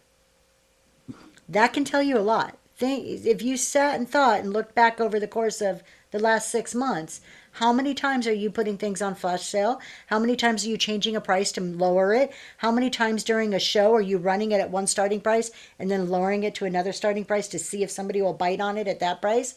So too much of that, it indicates a problem in the business. So watching it, is it a price issue? It could be a quality issue, unrealistic valuation issues, and it'll tie directly into if you are discounting or marking down things frequently, I can almost guarantee you without looking at your numbers, you have a low sell-through rate and low inventory turnover. So they all kind of tie together, which then leads to signs of an unhealthy business. That's one big benefit of low starts or dollar starts. Yeah. Absolutely. Or 5-quarter starts. I'm going to point out something I think is actually the most important or one of the most important numbers, because it deals with time, and we didn't talk about it at all, is our show duration in correlation to all these hard numbers. Yeah. If you can get your positive numbers up and your negative numbers down and shorten that time, that is a solid metric of success. So relaying all these numbers in comparison to your show duration, because time is the thing we absolutely have a limited amount of, and that is the biggest compounding value to every other thing, and we didn't even touch on it. So I'm gonna and that the amount of time you spend live and what all these numbers mean in accordance to that is huge, absolutely monstrous. I just looked at the amount of hours we've been live this year, and I'm like, what the heck? And I know that's only 1/3 of it, because it's 2 hours of shipping thereabout for each hour of live. So, like what we talked about, average order value, to me a big number. That what I told at the very beginning, the amount of time we're running, how many shows we're running, that gives me a huge metric of success. If I can increase that average order value to help me decrease the amount of time and also create more profit as it, that's just that. I mean, that's the ultimate goal, in my opinion, because then once you realize you can reach those numbers with shorter time, then that time you previously were spending, you then can add all that much more value. You can go back to that, increasing the amount of time, and make sure you're still hitting the same average order value. And that's what I'm talking about, the compounding effect of creating more value out of the time you are spending. And if you don't pay attention to your time, you're not going to be able to do that. 100%. Tracy, you ever go back and look at your total streams time since you've been on Whatnot? Has anybody in the chat ever went and looked at that? I don't look at my total stream time now. Mine's skewed because I have employees that run. Correct. Mine's also skewed because for an extended period of time, when I would run my chat shows, I would categorize that as personal enjoyment time and not business time, because that's why I would do it. So that was in a different category. So it's got a pretty substantial amount of skewed hours in my overall time. And I don't feel your stream time is the only metric to look at when you're looking at time. I think it's sourcing, cleaning, No. if you do listing, Mm-hmm. packing. I think it's the total picture. So while I don't look Mm-hmm. at stream time, I look at my net profit at the end and I look at here's my net profit. Is it worth the hours I put in this month? So I look at it as an after the fact to make a decision moving forward. So here's my net profit. This is, the money in my pocket at the end of the month. I know how many hours I put in each week or throughout the month. Is that okay with me? Am I good with that? Is kind of my In the evaluation. In the almost 2 years we've been on Whatnot, we've only looked at it 3 times. Today was one of them. Yep. Total And stream time. sometimes, sometimes you look at that and you're like, whoa. So it to me, if I could get my stream time down, my average order value up, that allows me to do some of the things we were talking about. And Tracy's talking about total time, and this factors in. I can then allot time towards more quality sourcing, thereby increasing the product quality, compounding again. And all this wouldn't happen if you didn't pay attention to it and realizing where you're making valuable time available to you to, again, compounding. There's so many compounding attributes to it. We have some questions in the chat. I don't know if we want to take a minute to try to answer. Oh yeah, those before questions. we run out of time, absolutely. Before we run out of time. What's your thoughts on 1 6-hour show compared to 3 2-hour shows? On one, This is no, going to it's be one- a different no, answer. It's 1 6-hour show compared to 3 2-hour shows. For me, my really quick answer on that, it depends what works for you. I'm not a believer in that you have to do long shows. I don't subscribe to that at all. I would throw this out, Scuba. I would say if you can afford to run a 6-hour show and it doesn't impact your shipping team, which I know it would not. The question after that is, does that open you up for 3 6-hour shows a week rather than 3 2-hour shows? Or are you truly just locked into just 6 hours a week? I have an answer for this question. Go ahead. What your analytics tell you. I love it. Love No, it. honestly, seriously, that answer is going to be for personality. It's going to be for product. It's going to be for. There's just so many attributes. Like, can you withstand? Can you hold a 6-hour show? Do you have the stamina and ability to do so? Do you have the people rotation to accomplish it? Me personally, when I'm running longer shows, I can feel the drive just going slower and slower. And when that goes down, so does all my other numbers. They all go down with it. So there's always that sweet spot. I say you got to find it. Your numbers are going to tell you where that's at. Yeah. And that's. I mean, we used to run 6 to 8 hour shows or we used to run 8 to 11 hour shows. 11 for a long time, and then we cut it down to 8, and then we cut it down to 6, and now we're kind of in the 4 to 5 is kind of where we're at. Those long shows are a grind. I'm not gonna lie, but we had goals, we had targets, and you run them until you get what we needed to get. So 6 hours on the I think that's a fine. That is a thing you have to fine tune for yourself, letting the data tell you what where the optimal thing is for you as a seller. My personal Scuba is, if you can afford to run a 6-hour show 1 day a week and it doesn't impact your infrastructure, I'd probably run 3 6-hour shows a week. That's just me though, because now you freed up the rest of your week by doing 1 6-hour show. If I had to pick between the two, I would take 1 6-hour show versus 3 2-hour shows. Yes. If I would take 3 2-hour shows any day over a 6-hour show. No, but I will say that Tony and I run as a duo, right? So if I just ran by myself, I'd be exactly like you, Tracy. I've done shows by myself. Yeah. 2 hours, I'm bored.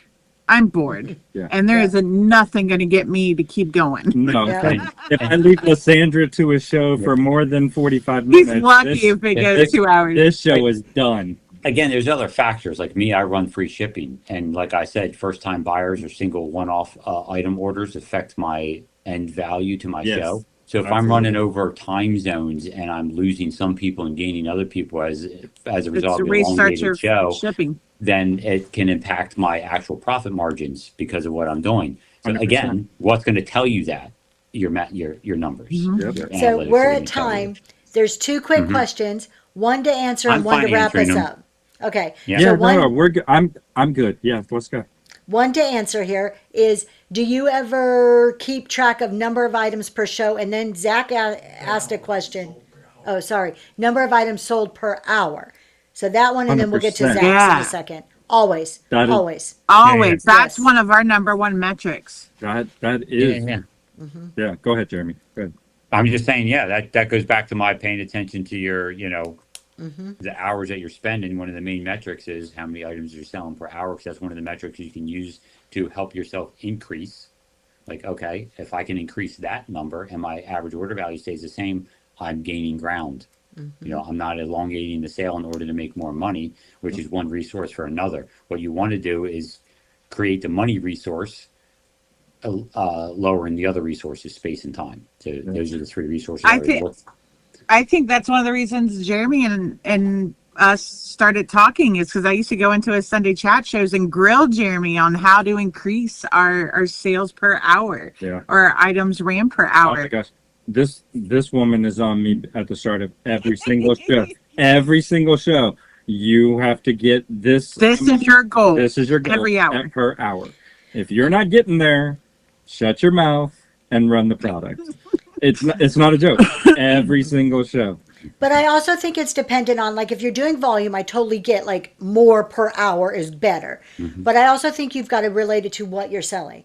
Mine isn't And I necessarily agree. more Yeah. per hour, but there's a goal I have in mind, knowing this is about how long I should be talking about an item and how many I personally like to get through per hour. It also helps in your planning. If I know I run a 1.5 hour show, it helps me pick what items I want to put in the show, knowing that flow of what's happening. So regardless of your volume or not, it's a very important number to look at. I agree with you, Tracy. And the idea of a show that I'm going to do when I quit the post office, and it is absolutely has nothing to do with items per hour. Correct. Yep. Did they ask about items per hour or dollars per hour? Items. Number of items sold per hour. Okay. Yeah. I pay attention to that. I should probably rephrase. Another big thing is dollars per hour. And that'll be the goal of And the other show. that's the other show. Because But that's huge. That's Yes. big. Because Yes. you take a situation like the other day when I had my largest sale and whatnot, which is that $9,000 bundle of sterling silver in one shot. Did I spend extra time on that? Trying to get 100%. Well, absolutely. But I spent that's- extra time. But that was So- 2.5 hours worth of selling individual items. Yeah. So and that's Feel free. that's a better metric because that's your value of time. Yeah. Feel free to Dollars talk per that one hour. up for 20 minutes there, sir. So Thrifting. My quick thing. Sorry, Tracy. My It's quick okay. thing is this: if you take out what Jeremy just said, you're on Whatnot. You're selling things in volume, right? This is not for a non-volume seller, just in volume. The main thing you have is average order value and how many items you can sell per hour. That's your main source of income. So, yes, in a volume game, items per hour and average order value. That's what we're looking at. And then Zach asked, what is one metric, and I think this is a good wrap up question. What is one metric you wish Whatnot would provide that they currently don't? I don't know. There's some I'd not like to see. I don't have Excel spreadsheets outside of Whatnot, so I would prefer to never see how many hours live I've put on since I started Whatnot. that's the opposite of the question. I know, but I'm just saying I'd like to take a few away. Off the top of my head, the metric I'd like to see is the time frame that they utilize to determine the percentage increase as far as the average. What we were talking about at the earlier. beginning. That would be very useful to me. The reason I would like that is because it'd be very useful to me across a lot of aspects of my business to know what is changing, what the timeline is for that change, and whether it's something I really need to be concerned about, pay attention to, or something that I could really be excited about and pay attention to. Because the fact that that's void means the number is not as useful to me. It's just kind of like a generic number, other than the way I said I used it, which is very limited in scope. And then I wish mine they would would be just give similar. us those. Oh, I was just gonna say, I wish they would give us those with the data behind it in a manner that we would be able to change and manipulate any way we wanted to. Kind of Which like is what you're saying, show us the parameters, but allow us to change the parameters to fit whatever it is we're looking at. which is pretty much my answer. There's not one metric that I would want to see. I want all the data behind the numbers downloadable so I can slice it and dice it the way I need to get what I need out of it. Can It we needs to be have more dynamic. It does, Yes. absolutely. can we have correct promotion data? That would be awesome. No, they can't figure that'd be too intensive. Buyer Really. shipping All right. cost per item. There will obviously be another podcast because again, we did not get to the fun stuff about on data at all, No. and what numbers correlate together and what they mean, and there's gonna be another one. So we'll discuss some more analytics and come back in a future show. Probably not next week, but in a future show, we'll do Future another analytics. I hope you guys enjoyed it. Yeah, it was fun. Who knew numbers were going to be so fun besides Tracy? Besides Tracy, I had a great I've been Sunday saying night. it all along.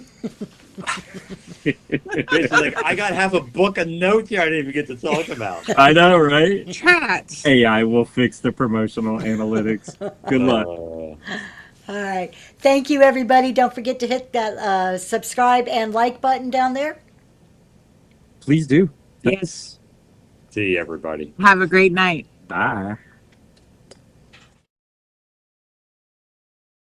Thanks for joining, everybody. Catch you all later. See you next time. Goodbye, everybody.